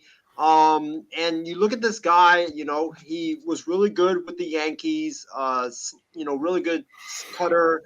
Fastball was like 96 to 99. Like, he's a good arm to take a flyer on, and I would not mind to see him back in Oakland. With the Yankees, it feels like he figured it out. He had a 1.66 ERA. He had 1 save. He really struck out a lot of batters. So, and he's got a lot of closing experience. So I could see him maybe 1-year deal, and then see how he is, and then flip him at the deadline if he's a guy that really balls out this season. What about you, James? Oh, man. I want to say you said one that's really underrated. Yeah, that nobody's talking a lot about, but it's gonna be, coming off the board. Let me go with. You go with a lot of guys, but Yeah, no, I'm like. Nope, nope. I was gonna say Candelero, but he got signed. But I'm gonna go. Yep. No, I'm gonna go with who I thought, Lourdes Gurriel Jr. I think yeah, his defense showed out in the postseason, clutch hitting for the Diamondbacks in their trip to the World Series. I think he's a name that people think like, okay, that's going to be like a tier 3 guy, tier 4 guy. But I think if he continues what he's going to do, they have someone that has high value, but you're going to pay less for, hopefully. So I like Gurriel Jr. All right, my last thing for the segment and for the show, guys, is who is the first player that's going to come off the board after Yamamoto and Ohtani walk, or no, well, they leave. So for me, I'm going to go with Cody Bellinger. I think Bellinger is going to be the next guy that will be on the move after Ohtani and Yamamoto go, and I have him going to the San Francisco Giants. I think that the Giants are going to make a splash, and yes, Isaiah, it won't be just Matt Chapman. I think that they find a way to keep Billy out on the West Coast. So, what about you guys? I'm going to go with Matt Chapman. I think he's already got a deal signed and agreed upon with the Giants. It just hasn't been released yet until Shohei signs. Because if Shohei goes to the Giants, then obviously they can't afford Chapman. But, I mean, it makes a lot of sense. Giants, third base, they can definitely upgrade there. Plus, he has a relationship with Bob Melvin and Farhan Zaidi as well. It makes too much sense for it not to happen. And Chapman has said in the past how much he loves living in the Bay Area. And also with Chapman, I just feel like, Bob Melvin, I think Bob Melvin, Matt Williams, the third base coach, they were making a lot of comments about how they love Chapman and how Chapman, Chapman said Bob Melvin was like a father figure to, Melvin was a father figure to him. And Chapman was like saying, Chapman, I think that first team he met with was the Giants. So I just feel like there's something already agreed upon. It's just not going to get released until Shohei decides. How about you, James? This is going to sound really weird, but I'm going to go JD Martinez to the Angels as their DH. I think they're going to panic right away, and they're going to sign a DH. And I just feel like once they lose Ohtani, they're going to do that. Interesting. All right, well, that will conclude tonight's program here on Kicking It with Kruse. Once again, guys, make sure to follow, like, comment, subscribe onto not only my show, but all the shows here on the network. So with that being said, guys, it was a really action-packed show. James, I know you've had a very busy schedule today, so I appreciate you coming on. Isaiah, thank you. I know I'm pretty tired myself now, too. But you guys' final thoughts. I mean, for myself, great show. We got a lot to it. James, of course, if there's any football, thoughts you want to get into on the final thoughts, by all means, feel free. But yeah, we got into a lot of college football stuff. We talked about obviously the NFL stuff, and then of course the fun winter meetings and Ohtani watches still going on. So, one of you guys go. Yeah, it was a great show. James, thanks for coming on. Ben, thanks for hosting the show. It was really good. Really a lot of stuff to talk about tonight. I mean, we're heading into, I feel like I know we always say this, but I truly mean this, that I think it's the best sports weekend of the year because we have football, we got the Army-Navy game tomorrow, then we also have Ohtani watch. And if today was a precursor to anything going on, I mean, tomorrow's going to be crazy. You're going to have all these people tracking planes, and I'm pretty sure there's going to be someone at the airport when I work tomorrow that's going to ask me, hey, did Shohei come down to San Jose? Is he on a private jet somewhere? Like, I already can see it. So, I cannot wait. I think that Ohtani's probably going to sign either today or later on today or tomorrow. So who knows if he'll be able to sleep by then. I know I could not really get a lot of sleep last night because after the Morosi tweet, I was like, oh, crap. He could do it at any time, any moment now. It was just bonkers. But yeah, great show. And I do want to give a shout out to Victor Wembanyama. What a performance tonight against the Chicago Bulls. I know the Bulls were kind of undermanned, no Zach LaVine, but 25 points, 21 rebounds, a 20-20 game. I think he was the youngest. He's the youngest to do that since, I believe, Dwight Howard was the last big man to actually do it. So he's doing. I mean, he did something up there with like Wilt Chamberlain, Bill Russell, all those guys. What a great game for him. And last thing I'll say before I give it to James is, I think the Dallas Mavericks fellas are screwed, because Kyrie Irving suffered a foot injury tonight and reportedly could not put any weight on it and left the game in a wheelchair. Or left the arena in a wheelchair. So not good for Dallas. They're kind of hanging on there. We'll see how much time Kyrie misses, but yeah, not good for Dallas, especially with the tough schedule coming up. And how about them Lakers, fellas? In season. Oh, I was about to say. Wow, man, that trophy is going to be ours. I can't wait.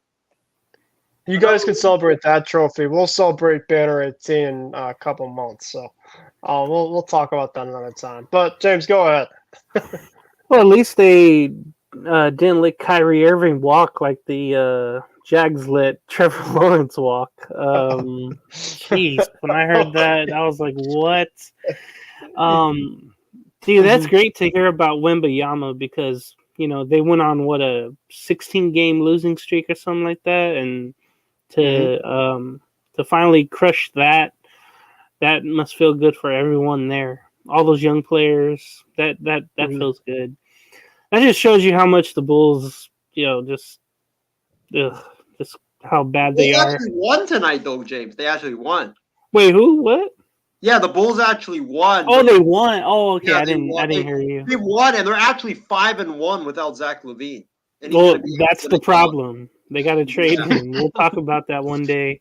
I've said that for years. I was like, dude, he's the problem. Just start over, basically. My NFL picks are blah, blah, blah, blah. There's too many to get to. That's my final thought. Later. Thank you for having me come on. Of course. With that being said, guys, I'll go to our outro. Make sure to, of course, follow, like I said, all the stuff here on the network. We'll try to have a Hot Stove show coming up. Isaiah, is there any news on any shows on your end? Yeah, like you said, I think we're gonna do, you know, if and when the Ohtani news breaks, because it's probably gonna break sometime in the next couple of days, we're gonna do a show maybe next week, early next week, because I know Ohtani, then you have Bellinger, Chapman, all those guys are gonna go just crazy, dominoes falling left and right. So can't wait for that. We're also gonna try to do an extra point show next week. There's a lot of talk about in football. And then we're going to have a Christmas special sometime like before Christmas, maybe like the Monday or Tuesday beforehand. Sounds like a plan, guys. All right. Well, that being said, this has been Kruse, Isaiah Leon, James Gonzalez. Have a good night, everybody. We'll talk to you guys next time. Have a good weekend, too. Take care. Oh, my God. The goal to go from the two. Toss sweep one for James White. Puts it under the right arm. Puts it upfield. Driving forward. Diving to the goal line. It's a touchdown. And a title for the Patriots. I can't believe it. Play clock at 5. Pass is intercepted at the goal line by Malcolm Butler. 45 remaining. Tatum drives down and throws it down. Bases loaded. 2 out. Hard hit into right. Back at the wall. Tie game. Big Poppy. No icing. For the first time in 39 years, the Boston Bruins have won the Stanley Cup. Anything's possible.